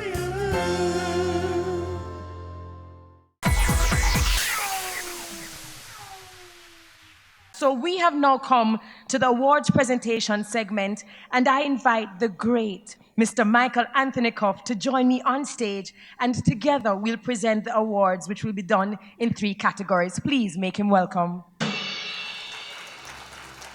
So we have 3 categories: the 60s, known as the formative years, the 70s to 90s, the shaping years, and the millennium, the technological era. This is a period of ska music in Jamaica and the birth of the Jamaica Stock Exchange. Absolutely. At this time, we pause to invite to the stage Mr. Ian McNaughton, chairman of the Jamaica Stock Exchange, who will present the awards to the recipients in this category. We begin with founding member. The first award is in recognition of his sterling contribution to the development and establishment of the JSE. He was a man of vision for the financial sector and was instrumental in helping to lay a solid foundation for the JSE in 1968, from which the exchange has grown strong, thanks to his early works and blessings over the years, even up to January 2019. He's dubbed by various names in Jamaica and across the world, but to the JSE, he's the architect and bridge builder of the Jamaica Stock Exchange. The JSE is proud to honor his name, his undeniable legacy, and his vision that formed the JSE to becoming the #1 stock exchange in the world, not once, but twice. Ladies and gentlemen, it is with great honor and humility that we wholeheartedly present the first and most deserving award to the late, most honorable Edward Seaga, former Prime Minister of Jamaica. I invite you all to stand and join hands in applause as Mr. Edwin Mackey makes his way to collect the award on behalf of Mr. Seaga. We now move to the affiliated companies. Now, the second set of awards will be presented to 5 affiliated companies that were instrumental in contributing to the development of the JSE by providing persons to serve on the board. In no particular order. Terry? The first award goes to the Institute of Chartered Accountants of Jamaica. The second award goes to the Bank of Jamaica.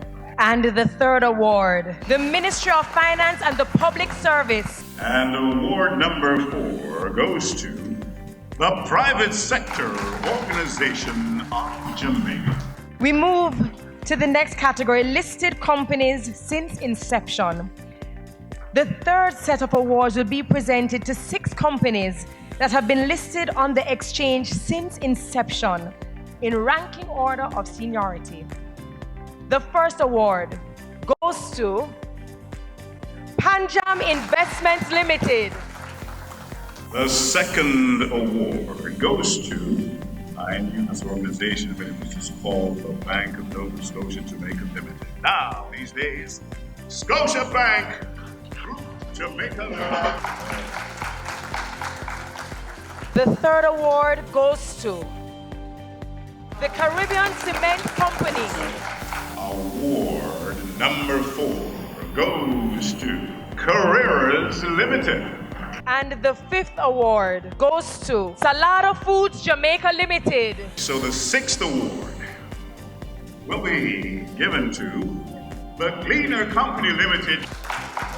And the seventh award goes to the Jamaica Public Service Company Limited. Okay, I don't believe we have a representative for JPSCO. So now we move to longest member dealer. Ladies and gentlemen, the award goes to NCB Capital Markets Limited, formerly known as Edward Gale and Company Limited. In this segment, awards will be given to those who have built on the foundation of the JSE and assisted in its shaping by making significant contributions to its growth and development. Now, the first award goes to a remarkable woman who is the first and only female chairperson of a stock exchange in the Caribbean. She's also the longest-serving chairperson of the JSE, leading the Jamaica Stock Exchange in this capacity from 1984 to 1986, and again from 1995 to 2000. Ladies and gentlemen, I speak of none other than Mrs. Rita Humphreys Lewin. So we now move to the longest serving board members. The second recipient of this award is the longest serving member of the JSE's board. This gentleman stands as the quiet colossus of the Jamaican stock market. Ladies and gentlemen, the award goes to Mr. Edwin Mackey, CD. The other awardee in this category goes to none other than Mr. Alvaro Casali, CDJP. This gentleman is the longest serving board member of the Jamaica Central Securities Depository and the JCSD's Trustee Services Limited.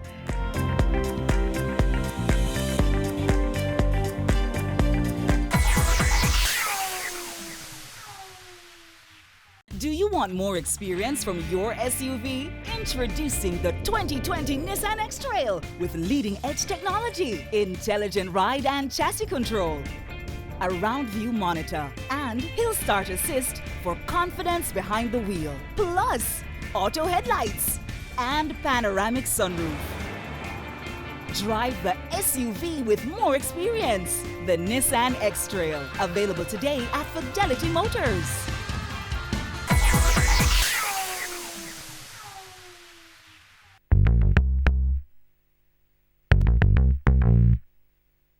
Through the years here at the Jamaica Stock Exchange's 50 years in service, let's go back to more awards. Next, we have the third category. This is the millennium, the technology age. This category is to recognize those who contributed to the dynamics of catapulting into another age, the age of technology. Boy, I tell you. You know, these awards will be given to those who further continued to build bigger layers on what was already there, and who saw greater vision of possibilities as time evolved into another dimension. So we're going to now honor past chairman of the JSE. The first recipient is someone who was board chairman from 2000 to 2006. I speak of Mr. Roy Johnson, JP. Let us hear it for the board chairman who served from 2006 to 2011, Mr. Curtis Martin. We move next to the board chairman from 2014 to 2016, Mr. Alan Lewis. The next two awards will be presented to the persons who served as General Manager of the Jamaica Stock Exchange's subsidiary, the Jamaica Central Securities Depository, JCSD, since its inception in 2008. The first of the two awards will be presented to the General Manager who served the JCSD from 2003 to 2004 and moved on to serve the JSE in a similar capacity and subsequently to an even higher capacity. Ladies and gentlemen, I speak of none other than Mrs. Marlene Street Forrest, CDJP. The second and last award is being presented to the General Manager who served from 2005 to 2017 and steered several ventures of the JCSD, including the birth of the JCSD's subsidiary, the JCSD's Trustees Services Limited. And that award goes to Mr. Robin Levy. This segment of awards is for those dubbed the architects of the junior market. They helped to carve and mold the ins and outs of the junior market, and it would not be possible for the junior market to be established without them. In recognition of your sterling contribution to the development of the JSE's junior market, we recognize this gentleman, the Honorable Audley Shaw. The first company to be listed on the junior market of the Jamaica Stock Exchange is Access Financial Services Limited. Congratulations. We also have to recognize Senator Don Webby, who was instrumental in lobbying the government for the tax incentives. Mr. Stephen Whittingham, a board member of the JSE, will collect the award on behalf of Mr. Webby. We now recognize the steering committee of the junior market, beginning with Mr. Leo Williams.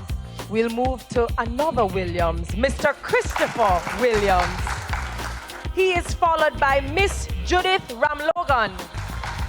And last but not least, recognizing the members of the steering committee of the junior market, Mrs. Marlene Street Forrest. Looking back to outstanding achievements by former general managers and chairpersons of the Jamaica Stock Exchange. Coming up next, the employees. Your business matters. Business Access TV offers you the most innovative and effective advertising solution for your business, specializing in B2B sales, cost-effective solutions, the customers you want, the repetition you need. No matter the size and nature of your company, your business matters. Call us at 876-618-2870 or email us at sales@batvja.com. Business Access TV, serious about business.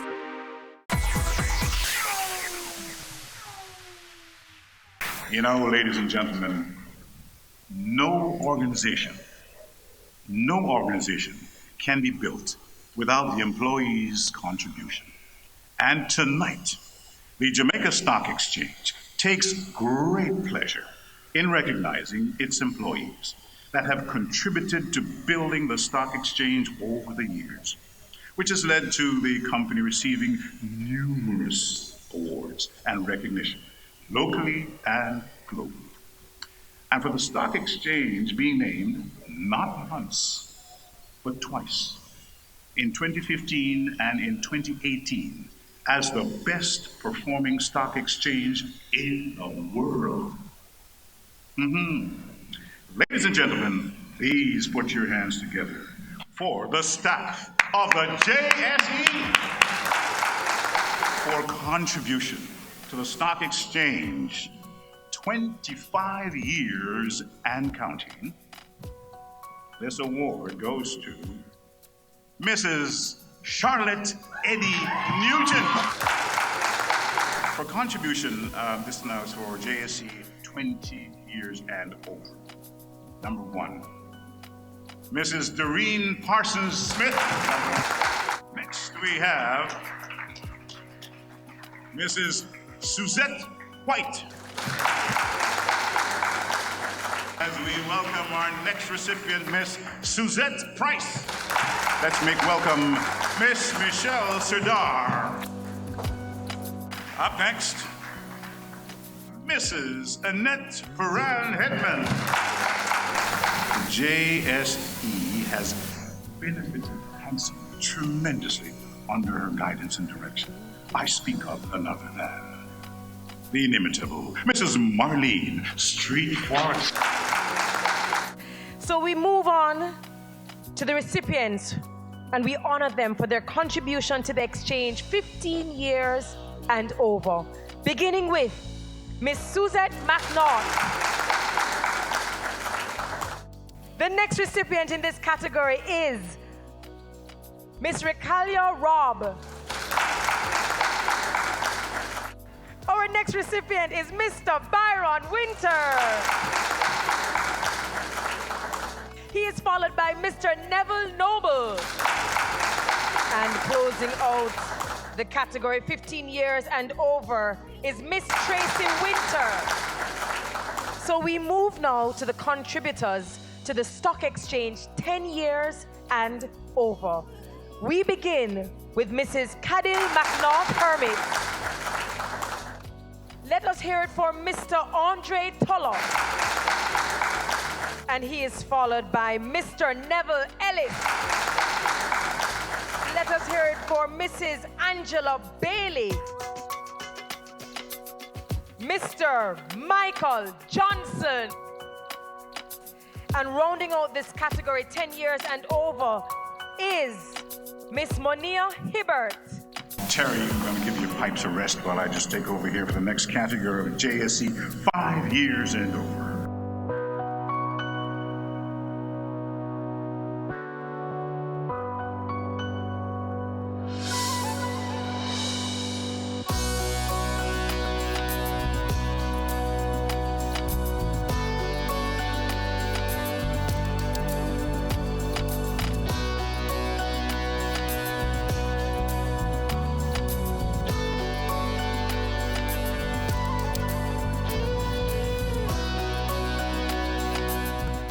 Please put your hands together one more time for the staff of the world-class Jamaica Stock Exchange. Ladies and gentlemen, this brings us to the end of your awards ceremony. On behalf of Sir Michael Anthony Cuff and myself, congratulations on 50 years. We wish to see you do 100 and 100 and 100 more, and certainly keep on knocking down those barriers. And I would love to keep on reading about our stock market doing and being the best. So ladies and gentlemen, thank you for your company. Thank you for your time.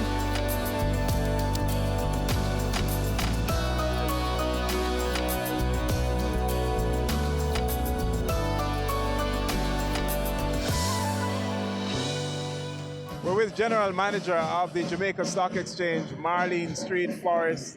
Indeed, an illustrious career, certainly with the Jamaica Stock Exchange, taking it to higher heights and global recognition. Your thoughts on the JSE at 50? Well, the JSE at 50, we have come a far way, a long way. And you know, what we have done is we are in the digital age. And I'm pleased that we are properly positioned for the next 50. Because it is important that we see growth and continued development. And the JSE is here in Jamaica, but we are positioned for the world. Globally, we are making progress. And soon you will see more about us in terms of the digital age. Digital assets. We will be looking at things like short selling, margin trading, all of those things that are really critical to the growth and development of the company. Giving fitting recognition to employees, the way to close out the 50th anniversary of the Jamaica Stock Exchange's awards. Indeed, a stellar event attended by the movers and shakers in Jamaica's financial industry. Thank you so much for watching. I'm Elon Parkinson for Business Access TV, serious about business.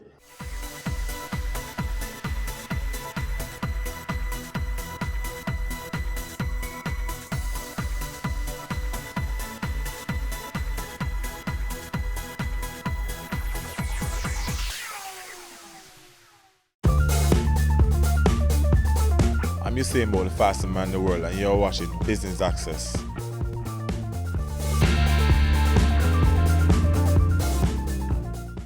The origins of the craft of fruit and vegetable carving have long been disputed. Some believe it began in ancient Japan, while others say it originated in Thailand about 700 years ago. However, most accept that the practice started sometime between the age of the Chinese Tang and Song dynasties, 618 to 1270 AD. Regardless of the origin, many cultures have come to appreciate the beauty associated with fruit and vegetable carving. In Jamaica, we can find people taking advantage of this niche market. We go to the Runaway Bay Heart Institute to take a look at fruits and vegetable carving on this episode of Career Moves.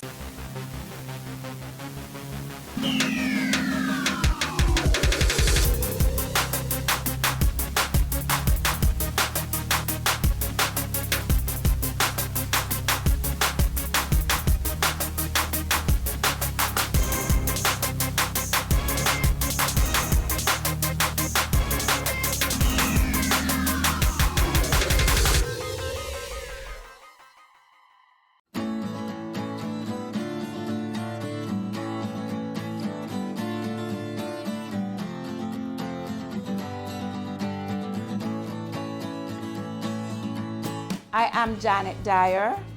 I work as the Director Principal for the Hart College of Hospitality Services that operates the Cardiff Hotel and Spa. The fruit and vegetable carving course that we offer in the summer is an intense 5-day workshop where persons who come in, we start them out with garnishes. So they're basically taught how to garnish a plate, and all the garnishes that they use are edible, things that can be eaten. Then we move away from the garnishes to carvings. And that is where you take, whether it is the fruit or the vegetable, and you carve, whether it is a flower, a bird, and whatever you choose to carve on that. We also move away from that into what we call surface carvings. And this is similar to where you scratch, because this is where you use the point of your paring knife to scratch the carvings on the outer layer of the fruit or the vegetable itself. So they can basically do just about anything they want to do, whether on a fruit or a vegetable.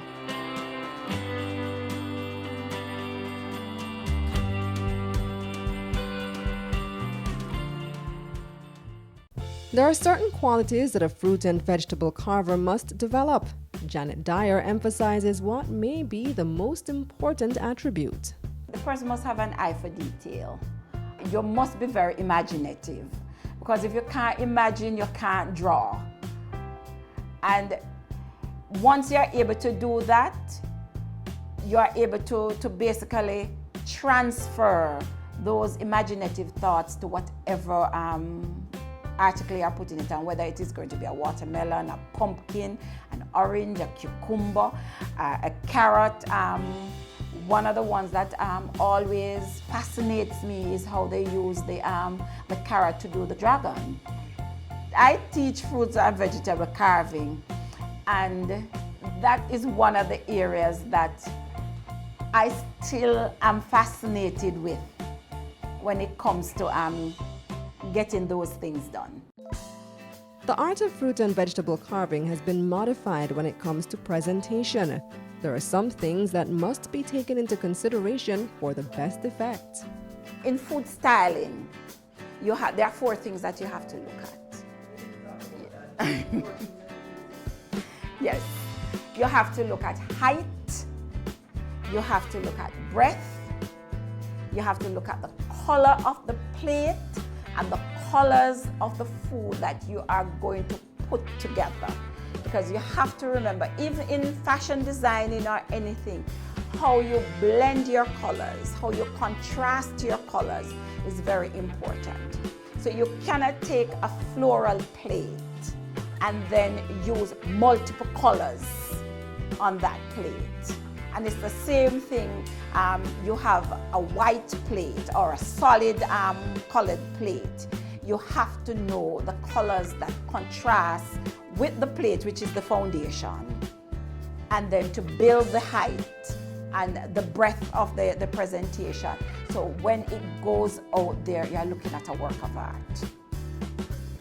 Meet an upcoming chef whose passion for the craft is undisputed. My name is Ashani Cochrane. I'm the breakfast chef and I also do fruit and veg and ice carving. But I want to prepare a simple fruit and veg carving. So first thing you do, you cut a flat base, make sure that the melon stands. Next thing you do, mark the back of the watermelon. This will prevent it from splitting when you're carving it. It releases the pressure. So you prevent this from happening to the surface of the carving. You create a border. To assist you with the peeling of the skin, you can use a veg peeler. I can use a knife, chef knife, paring knife.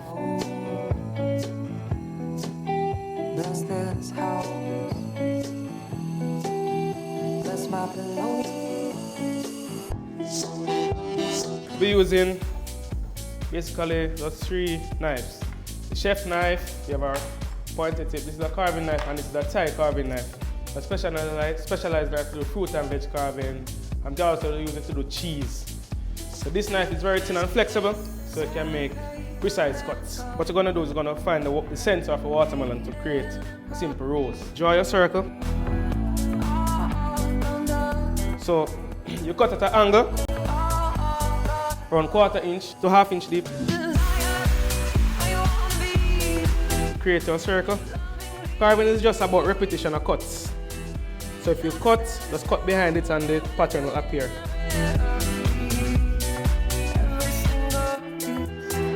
To make the rose, you angle the knife at a 45-degree angle. When you angle it, you get a more detailed petal.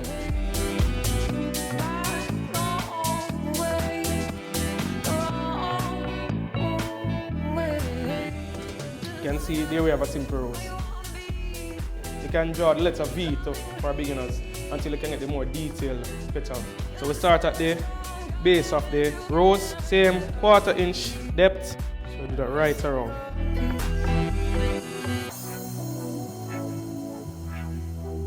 This is what you'll end up with. So what we'll do now, angle the knife around 20 degrees, cut behind what you just, and pieces should fall out looking like this.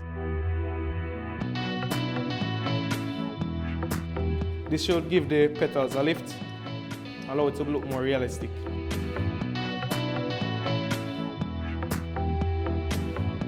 Then we're going to put a simple pattern behind this petal.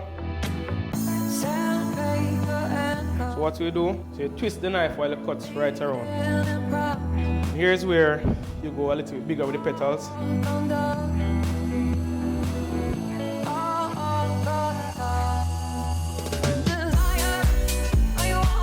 Carving classes is where they start you from, because this is the basics. You teach about the cuts, and here's where you advance from to do more creative stuff.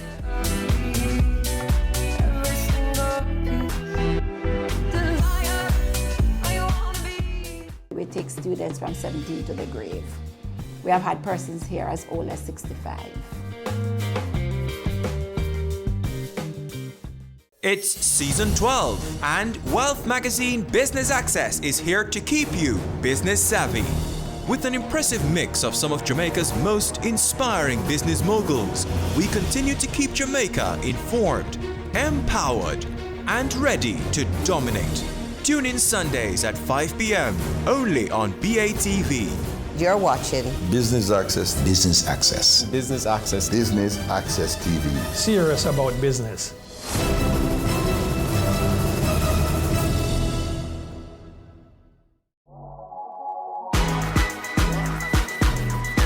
The Good Life, your trusted source for useful health and wellness information, lifestyle tips for the mind, body, and soul.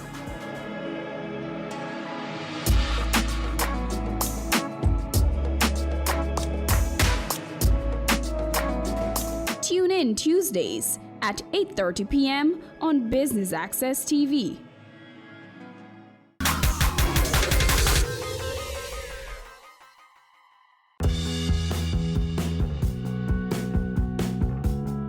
Sure. The tourists, them love it, and it well set up with the tourists and will buy it. I wouldn't venture in that in Jamaica, maybe another country. I don't think there's a big niche for it, unless you're working in like the hotel industry. Banana. As a young youth, it does not interest me. It's a talent, you understand?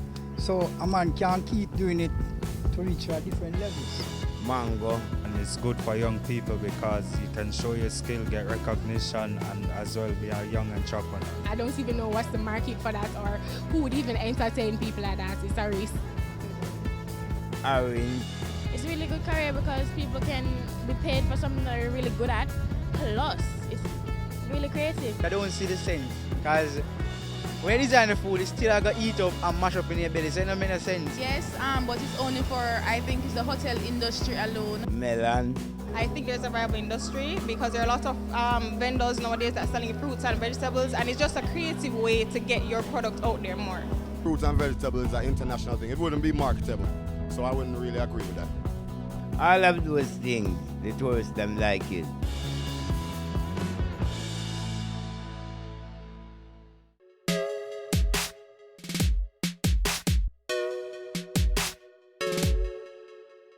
I loved it from when I was a child going to high school, being one of two males who pursued food and nutrition at Manchester High. Because I love that I got from seeing chefs on television, reading it, observe and stuff like that. I was always creative. My father, he's a chef, so I got some ideas and I saw things that he did. I love food, so that's a drive that I got to come into this industry. Heart Trust is the best place to come because one, is cheap and it's convenient. Hart College of Hospitality Service, formerly the Runaway Bay Hearts, is a place that has a hotel on campus, so there we get our own hands-on experience. Over the years, the Hart Trust has been able to produce some of Jamaica's best trained professionals. We talked to Mrs. Dyer about the history of the institution, how it's evolved, and how to get enrolled to become a certified fruit and vegetable carver. We started out as the Runaway Bay Academy for Tourism Skills in 1986. At that time, we started out with 75 students. But within 6 months, we added another 120 students because our residential area had been completed at that time. Fortunately, I was among that first batch of students that came to this institution. We evolved into the Runaway Bay Hart Hotel and Training Institute in 1995.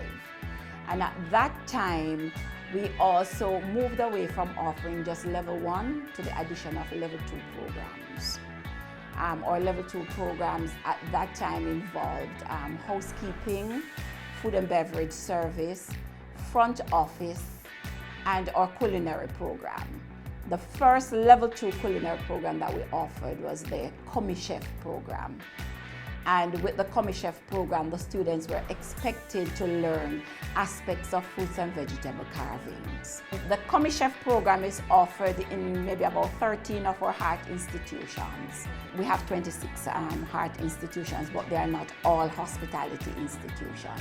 Runaway Bay is the only straight hospitality institution within Hart Trust. We also offer the program during the summer for persons who don't want to come in to do a full program. They would just rather be able to do the fruits and vegetable carving so they can nice up their birthday parties. They do fruits and veg carvings for weddings. So we do offer it in the summer. For the 5-day workshop, all the person basically needs to take with them is a paring knife. We provide all the fruits and vegetables that they work with to carve. And if they have a carving set, because you can get a fruit and veg carving set to purchase, they have the carving set, no problem, they can take that along. But basically all they need is a paring knife.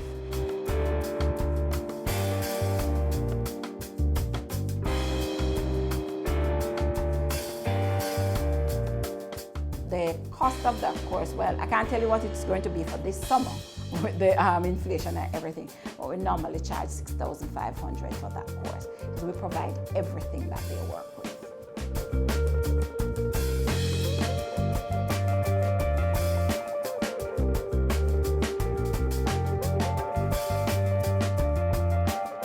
Persons pursuing the Commis-Chef program, there's an administrative fee of $3,500. That is all they pay for the year. They don't pay for textbooks, they don't pay for lunch, they don't pay for use of the library, they don't pay for training materials. All they pay is that administrative fee. For the Heart Trust NTA, we require the persons to be 17 years of age. You do not have to have subjects. There is a diagnostic test that you have to sit.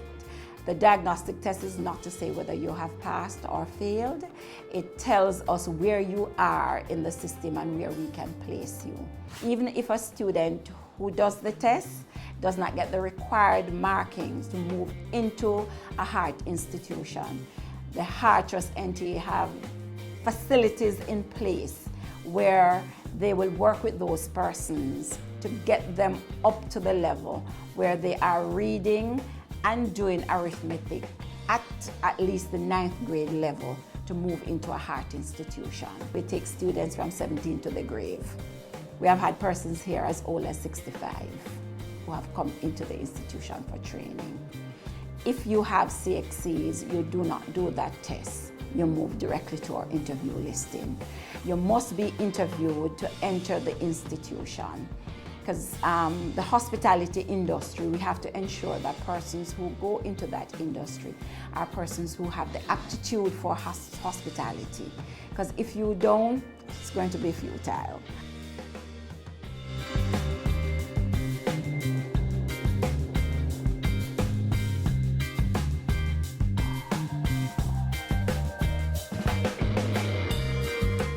We have now moved the application process to an online process. And it's ongoing. Persons can log into the Heart Trust website at any time and complete the application form.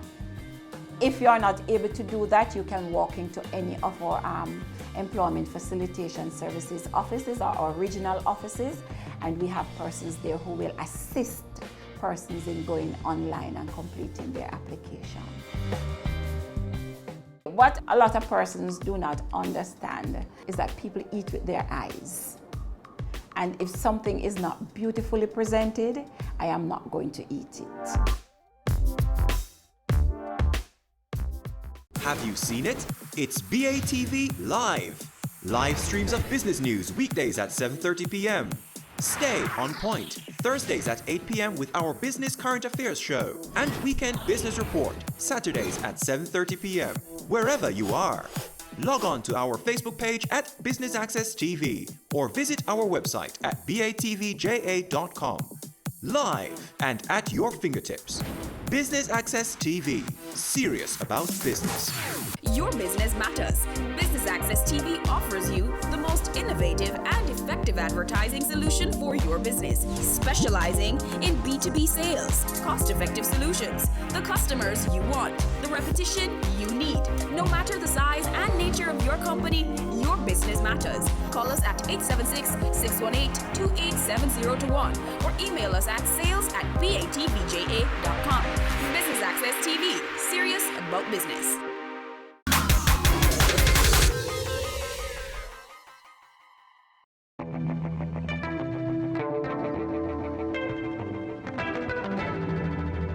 To get a better appreciation of this career, one, you have to do your research. If you research on some chefs that started from nowhere and use their skills and talents. Fruit and veg carving is a wonderful craft. It brings out your emotion a lot. It allows you to be creative and you have to think a lot. Because if you have 3 weddings and each person say they want something different, you have to come up with something different, you have to be very artistic. No, you don't have to be able to draw to start doing fruit and veg carving. It's just practice. It teaches you to be patient also. Well, you have to have an open mind, as in willing to take criticism, willing to learn, willing to follow and get back up.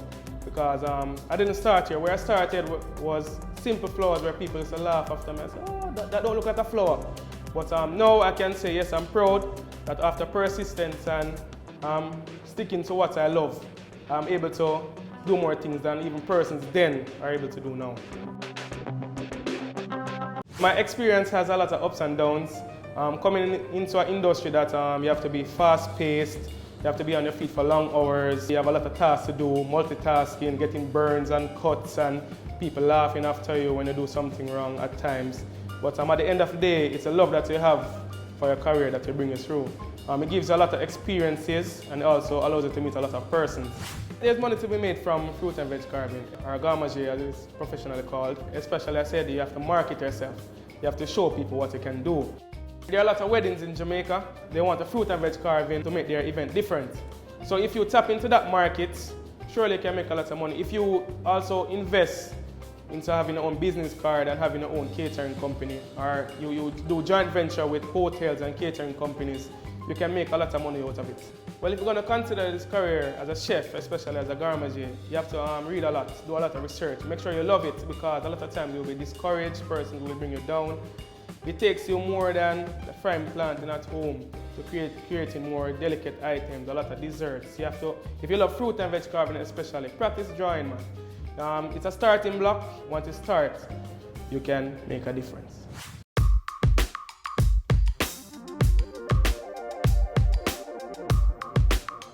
Compensation is based on the level that you are at. If you are just getting into the trade, you'll be limited as to the amount of carvings and the levels of carvings that you can do.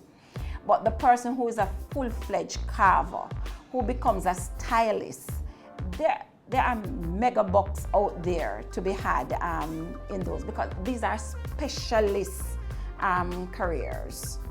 So I can be a chef de partie and I'm a food stylist on the side. And my food stylist position would earn me more than what I'm earning in my regular chef de partie job.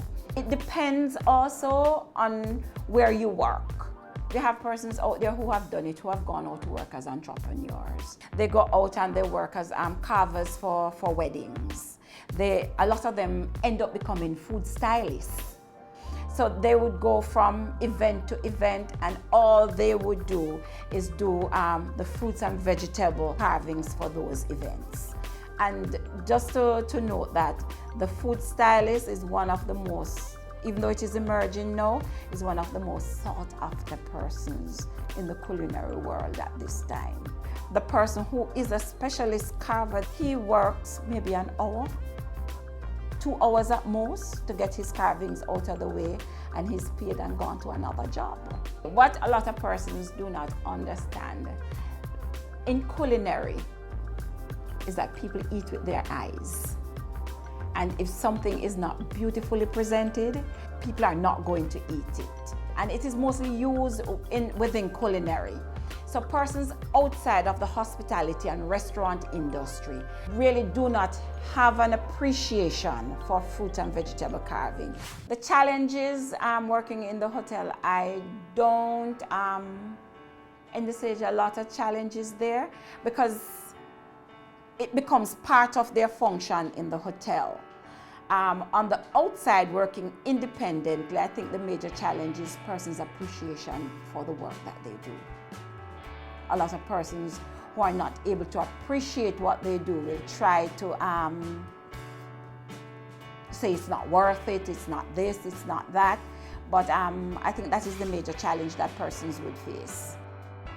Careers in fruit and vegetable carving have already begun to gain notable recognition and are now sought after. So much so that the Runaway Bay Heart Institute has already identified a way to equip itself and meet the demand for training. Future plans for the fruit and vegetable program is where we basically will now have to sit with our standards unit to develop not just it being a part of the CommiChef program, but develop a certification program for fruits and vegetable carving. But I can only say to persons that if you do not have a passion for the culinary arts, don't start it. It is tiresome, it's long hours of standing, and you have to love it to do it. When I move on from here, hopefully I'll go for some international experience, because Jamaica, we have our own cuisine and it's mixed with others, but when you go to a place like France, which is a mecca of the culinary world, and you get your experience and you come here and you put your own twist to it, and then you can use that to start your own business, that is where you can make a difference. So when I leave here, hopefully, I start my own business, With the fruit and veg carving, also Mount Catering Company, where we have a difference because not only will we offering good food, we're offering good service. Like you said, why would I carve the food and I'm going to eat it anyway? But why would I not carve the food so when I present it, it's a reflection of me. It's a reflection of the skills that I have. And what it is basically saying is, food is not just there, or fruits and veg not just there for you to chop up and put in a pot and eat.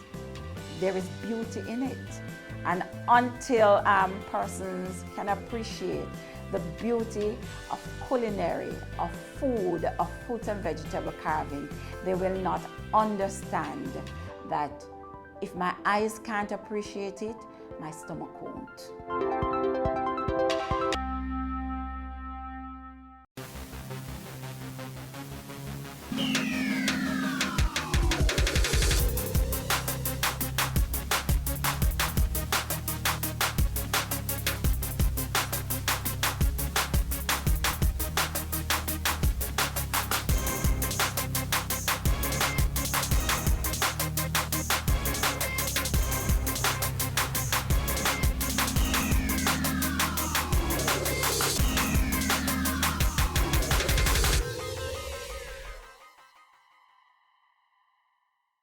Now presenting the Jamaica Social Investment Fund ICDP Enterprise Development Project.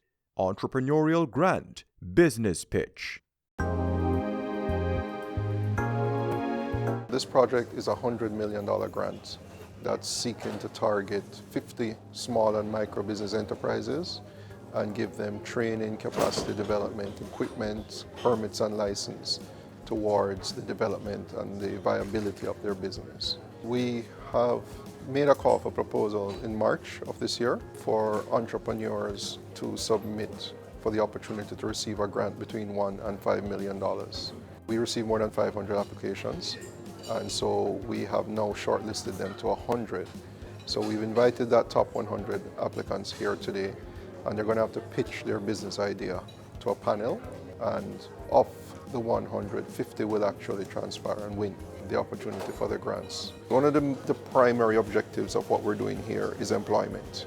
We want the business to be able to sustain not only the principals as the owners, but we also want the business to be able to employ at least 2 people.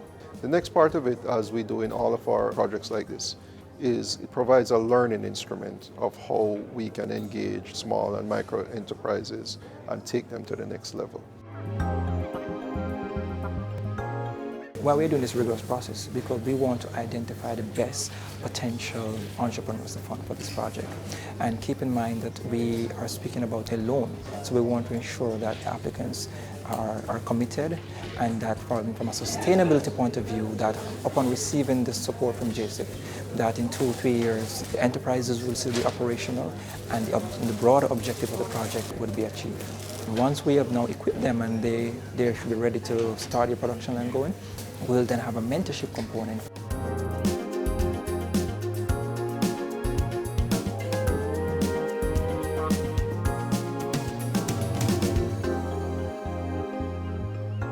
It has been a very competitive process. Jamaica is filled with persons with drive and passion. We're expecting that the best will be selected.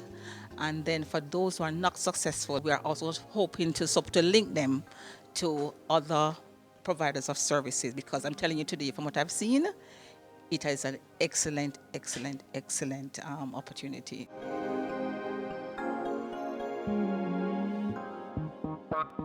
It's worthy of note that many persons coming here today already have some kind of semblance of a business, but they need the additional support to move that business to the other level, as well as some persons that come in with just proposals to start from scratch. On behalf of the JSIF, we want to really thank the DBJ and other partners from UWI who came to be part of the panel, and just to remind you that the JSIF is here and we're investing for community development.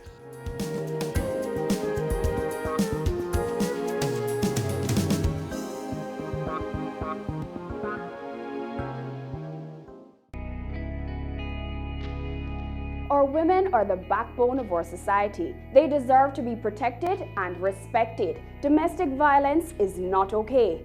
Speak up and speak out. No more violence against women.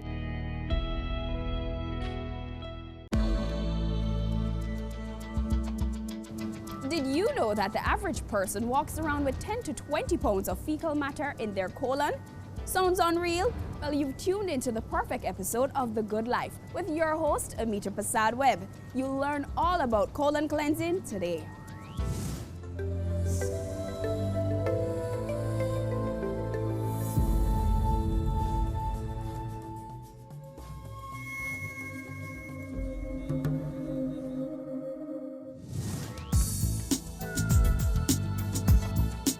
Hi, Ms. Donaldson. Hi, how are you today? I'm great. How are you? Very well, thank you. I've heard a lot about colon cleansing. Wow. And I'm hoping that I've come to the right place so I could learn some more. Oh, sure. I think you have. All right, so talk to me about Inside Out. Well, Inside Out is basically about cleansing. And it's also about letting go. There are some times that we tend to hold on to a whole lot of things in our lives. So we are here to help individuals to know that the beauty about health is about letting go. Many years ago, I became sick. I was sick and tired of being sick and tired. And I came to that point when I really wanted a solution. And doing my colon cleansing has helped in a number of ways. I felt so good, I felt revitalized, and I started looking younger, and I started feeling better. After just doing one session, I realized that the challenges that I was facing was no more. Those big old pussy bumps in my face had actually reduced. My immune system was now intact, and I was feeling very energetic. It started like about 20 years ago, and I'm still liking it because there are other people who are just very appreciative in the rewards that they're getting based on what I do. So if you want to find out more about what I do, then we can go on the inside. All right, let's go inside, Ms. Donaldson. Come on in. Thank you. So, like I was saying that I started colon cleansing many years ago because I was very sick. And somebody told me about the Hippocrates Health Center in Florida. They had introduced me to the whole benefit of doing colon cleansing. And I did one session, and just having done one session, I felt very good. And so I said to myself, at that time I was working in a corporate office doing auditing, and I said, I'm not going back. This is what I want to do. I want to help somebody to change their life, because if I can be benefited, I'm sure there are a whole lot of other people who might be having the same problem, and this might be their solution or their way out. I went away and I studied this, and I came back, and it has really been rewarding in the sense that other people were also getting their lives back together.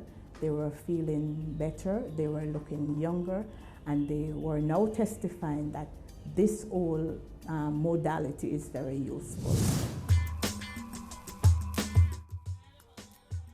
What is the colon, and what is its primary function in our body? Our colon is the end of the digestive tract. It is otherwise called the tripe or the large intestine. A lot of people would refer to it as the tripe. They know it as the tripe. But other people will say it's the large intestine. And the large intestine is usually 6 feet long, which is the height of most persons. So we eat a piece of yam. And for most times, some people don't even realize what is going on. So it's been chewed, and it goes straight down inside of the stomach to be further broken down into a very semi-liquid solution. And after the nutrients is taken out by the colon and the water is being absorbed, then the nutrients and the water will go via the intestinal tract, which is inside of the colon, ready for the blood vessels to take those nutrients and for it to be transported further into the liver. So there are times that some people will say they don't need to do a colon cleanse because the colon is supposed to take care of itself in terms of doing its cleansing. But there are sometimes we overeat a whole lot. And when we overeat, not only do we overeat, but sometimes we snack in between. The body is of such that each time you snack, the body will leave the old food and it will start on the new ones to break it down. What will happen to the old food is that depending on what you eat, it will either ferment or it will putrefy. The same thing as rotting.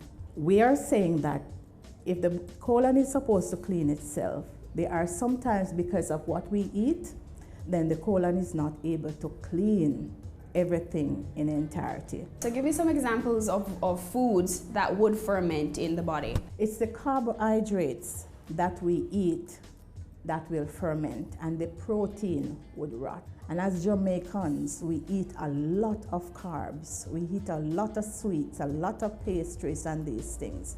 And we have a saying, before good food wastes, belly bust. And so when we do a colon cleanse, it's not only for the colon, but it's also to help those other internal organs that doesn't have an outlet for themselves to get rid of all of those things that have been backing up in the system for years. You would have noticed that the colon is not a straight tube. It has all of these little grooves and corners, and things can really be able to stay there for years. So with proper hydration, what the water does, it will go inside of the colon, it will pull out all of those waste, and it will also help in the whole evacuation process. I can only imagine someone having food sitting in their system for years upon years upon years. What are some effects of really poor colon health? It is said that every organ, every cell, every tissue is fed through the intestinal tract. What it means, therefore, if the colon is not clean, the entire body is also dirty. And you'll find that after a while, if these toxins remain in the system, it will cause a lot of gas. It will create a lot of bloating, a lot of distension. And because of how the colon is made, with the material being able to stretch, the colon can stretch, and it can stretch into what is called a megacolon. So when that megacolon occurs, what will happen is either the person feels so there's a lot of discomfort, and the other organs, the other internal organs are also challenged. Diarrhea also is an indication that the body is very impacted. When there is impaction, it creates a lot of toxins.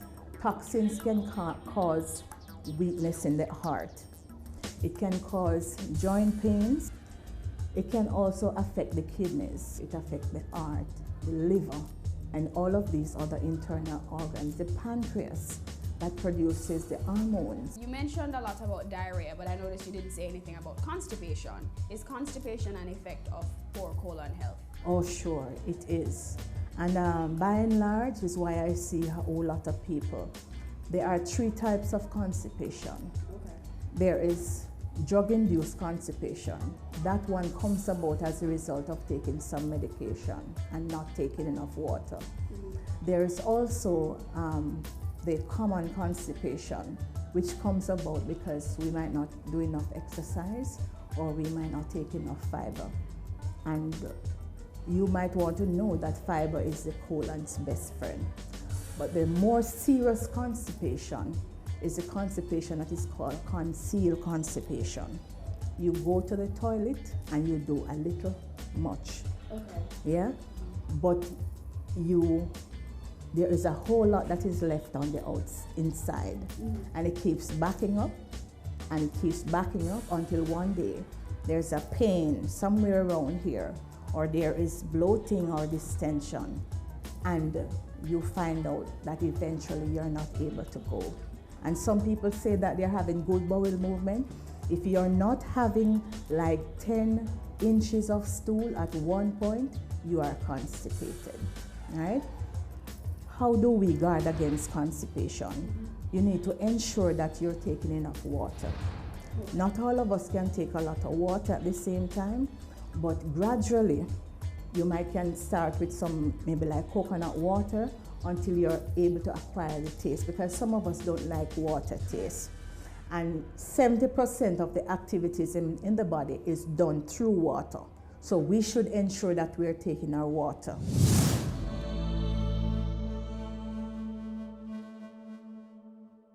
They say it takes a village to raise a child, but the world will one day need the leadership of that child. The time you spend with your child matters. It stimulates their minds and shapes the way they act. Talk with your children. Help them to better understand the world around them and to value what is truly precious. Above all, the most valuable gift you can give them is love.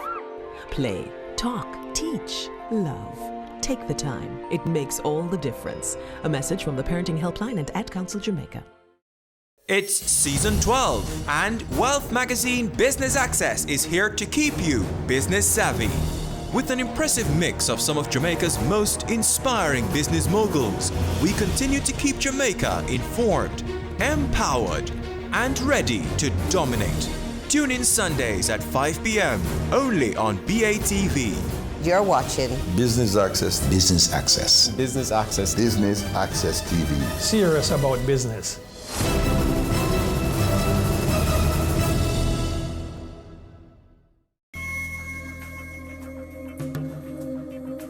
Welcome back to The Good Life. If you are just joining us, we are talking to Mrs. Debbie Donaldson from Inside Out about colon cleansing. But before we get back into that, let's check out our Need to Know feature.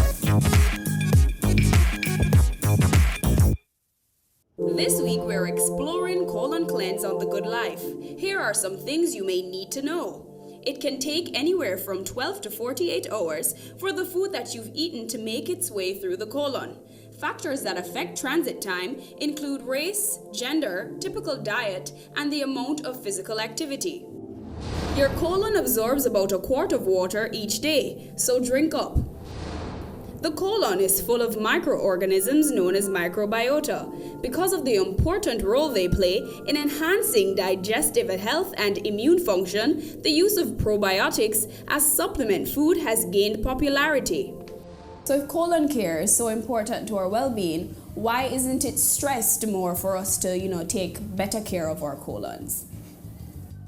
There are some people who really don't value colon cleansing because they think that they can pop a pill and it's all gone. But I will say that colon cleansing is not a cure-all, but it's very valuable. A lot of people think this is a private issue, but if it is when the colon become a cesspool, that's where the problem is. Because just imagine the people who work at the dump were to go on strike. What will happen? There would be a whole lot of chaos. And so that is the same thing that will happen to the colon. It's not stressed more because a lot of people depend on secondary information. They don't like to read for themselves, and so the information that they get is the one that they hear say, this can help, but they never read, right?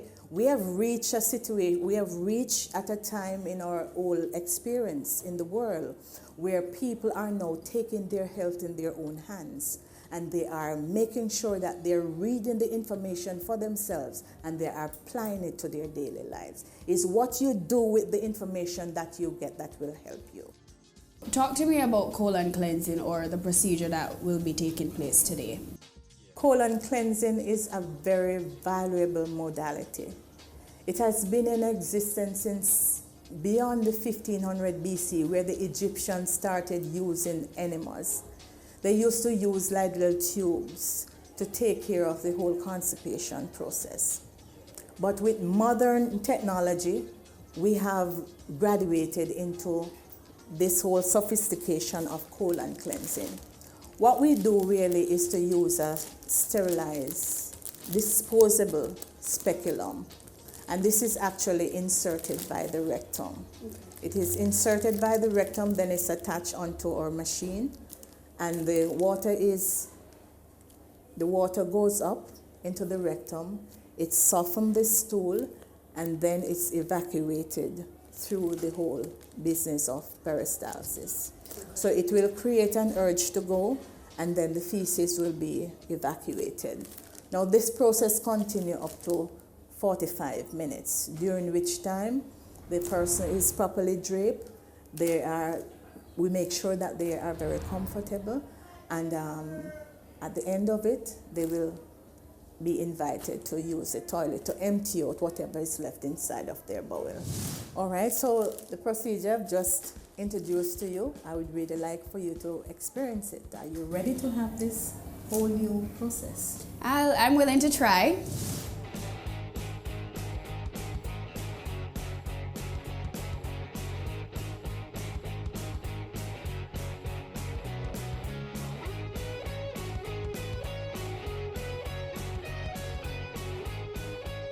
I will make the insertion so they cannot see that. Quick question. Does the organ resist it? No. Meaning, does it just shove it out or? Turn on your side? Oh, Lord. Bend this foot? Bend this foot? Yeah, straighten that one. Straighten the other one. Okay. Oh, my Lord. Are you comfortable? Yeah, all right. Okay. So, if you have little bubbles in your, whoa, Lord. If you have little bubbles in your gastro tract, how does the water affect that? How do they come out? Because the water is going in there now. Yes, it will come out. Little bubbles is an indication of gas in right. your system. All right? If there's a whole lot of gas, it will trap your feces on the inside. So there's a whole lot of bubbles coming out. And also residue is coming out. I had one meal, so.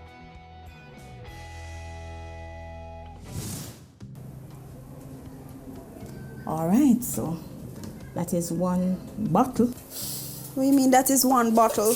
Oh my God. So we are filling up again so that, and this is a gravity-fed type of system that we have, right?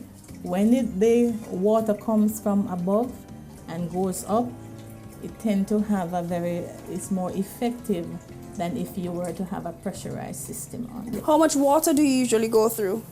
Or 3 of these? 9 gallons. 9 gallons? Yes. This is a gallon container? It's 3 gallons. This is a 3-gallon container. So you go through 3 bottles then? Yes.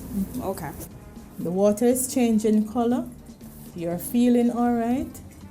And I know that at the end of it, you are going to be so happy that you did it. So when individuals come in for their cleansing, do you suggest that they eat, they don't eat? What are the steps that they should take prior to coming in? Okay, we recommend that if they have to eat, because they sometimes are diabetic, they eat as lightly as possible.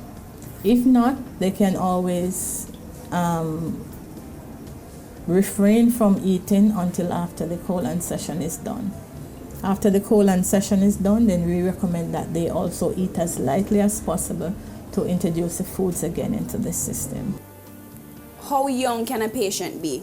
As soon as the children start eating from the family table, that's when the problem begins. So it's solid food then? Yes. I have had children as young as 4 years old that cannot pass their feces. Okay. All right? But I normally recommend like they do enemas for those children. Well, you're doing very well, I must tell you. First of all, we had gas coming out, right, which paved the way now for the stool. We take our final break here on The Good Life. When we come back, I'll be finished with my colon cleanse and I'll tell you your business business matters.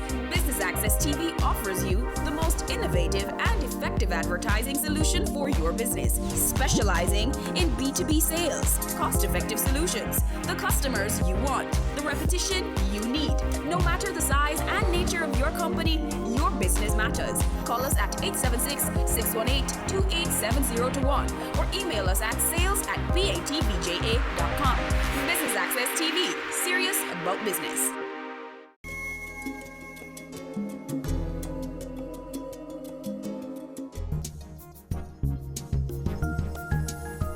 Welcome back to The Good Life. I'm still finishing up my colon cleanse. I'm on my last gallon of water, but in the in-between time, we're going to talk to Mrs. Donaldson about the myths associated with colon cleansing.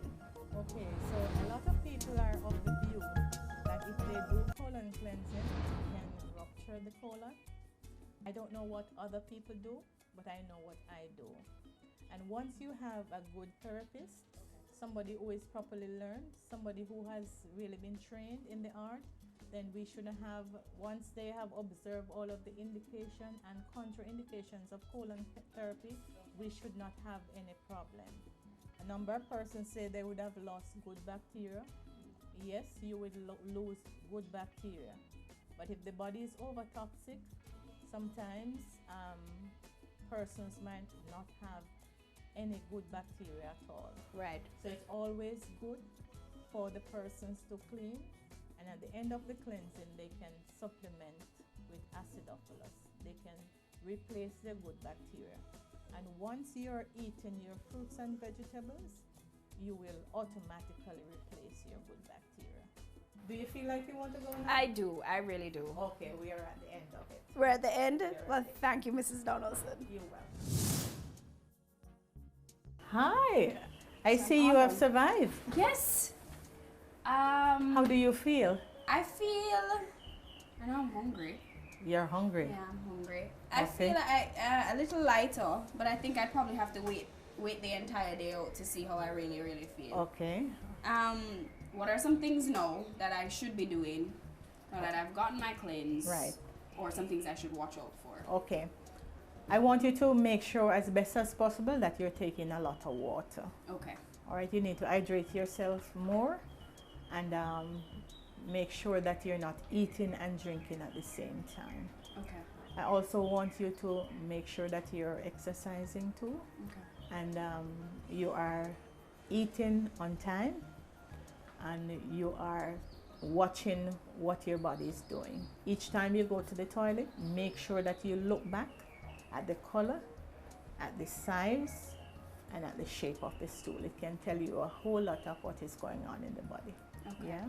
I've had my first treatment today. Right. How many more treatments do you recommend, or do you recommend another treatment? Yes, I recommend that you get another 4 sessions done. Another 4 sessions? Over a 4 weeks period. Okay. Right. Okay. And we normally have packages for individuals who are doing more than 1 session. Okay. The cost per session is for $4,800. Mm-hmm. If you have to do more than 1 session, in which case you have to, we will make a package, special package for you. Okay. We also have different packages for the civil servants. We have the Father's Day coming up, Mother's Day. We have so many different packages. You could do your colon with your foot detox. You could also do your colon with the body scan that we have here as well. So a number of things. And the body scan helps to tell us what is happening on the inside, so we can advise you better. So based on all the health benefits that you told us about earlier, I will be coming back to Inside Out for my follow-up visit so I could reap all of those benefits. Thank you again, Mrs. Donaldson. You're welcome. There you have it, guys. This was The Good Life on colon cleansing. Remember to stay tuned to next week's episode.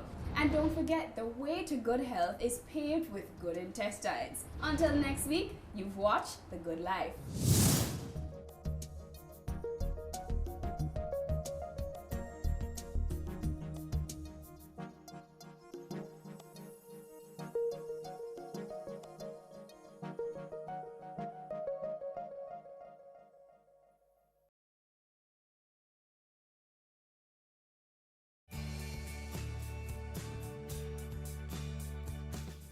The Jamaica Stock Exchange wishes to help to develop the social sector. To that end, they have formed the Jamaica Social Stock Exchange, which is a safe, efficient, and transparent platform that aims to promote social projects that build Jamaica and will inure to the benefit of all persons living in the country.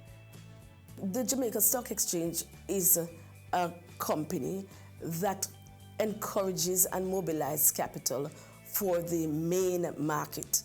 And that is the market that is not the social sector. Now, the Jamaica Social Stock Exchange is really geared towards the social sector to help to solve social problems in the field of health, education, about children, environment. Those are some of the things that we consider social problems. And so it is to mobilize the capital, allow persons who have a desire to invest in a social good, to invest in the social stock exchange. It is designed in two parts. In phase one, where we look at social investment, and phase two, where we look at social impact investment. Now, in phase one, really what we are saying is it is donation. An organization will have a social issue and design it into a project or a program and invite Jamaicans or persons within the diaspora or the entire world to fund this program. Now in phase two, you're going to get a return on investment which is not social. You will be getting shares, natural shares, as you would get if you invested in the Jamaica Stock Exchange. And what you'll get is a return on capital, which is possibly dividend or an appreciation in that share. The Jamaica Social Stock Exchange does more than ask for the funding of these programs, but goes beyond that in terms of monitoring, ensuring that these programs are meeting the targets and the reason for them to have asked for funding in the first place. When we look at this new sector, it is important because holistically, if you do not look on the social sector, you do not improve the other sectors. We want to encourage all businesses in Jamaica to have a corporate social responsibility because it is good for encouraging and the growth and development of businesses.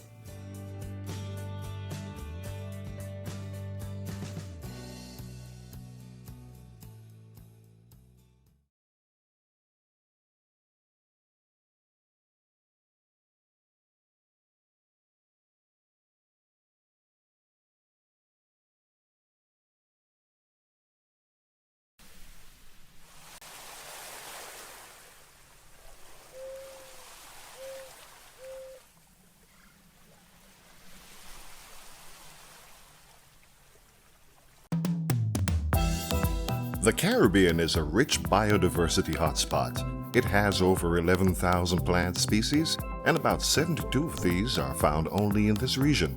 This richness also extends to the Caribbean people. Their traditional knowledge of the region's varied natural resources has integrated nature into the economic and health sectors worldwide. It has also drawn many to research and use the region's biodiversity for medicinal, cosmetic, and pharmaceutical purposes. For example, the glaucoma medication Canasol is made from cannabis. However, Caribbean islands have fallen prey to biopiracy, where a country's resources are accessed and developed commercially, but the country gets little or no benefit from it. As the world benefits from the Caribbean's biodiversity, countries need to be compensated for their commercial use. Lawmakers need to ensure that their countries are legally prepared to give access to and benefits from commercial use of genetic resources. To ensure prior informed consent and mutually agreed terms of access established by the Nagoya Protocol, The Global Environment Facility, GEF, United Nations Environment Program, UNEP, and the International Union for the Conservation of Nature, IUCN, are jointly providing support to countries at different levels in order to advance towards functional access and benefit sharing. Under the Nagoya Protocol, countries from which natural resources are obtained for commercial developments are entitled to compensation. It also ensures indigenous knowledge from groups such as the Maroons, Rastafarians, and Amerindians can be credited and compensated if their traditional knowledge has been used for commercial purposes. Caribbean islands are putting the Nagoya Protocol in their legislative framework to safeguard their country's biodiversity and traditional knowledge. Let us all work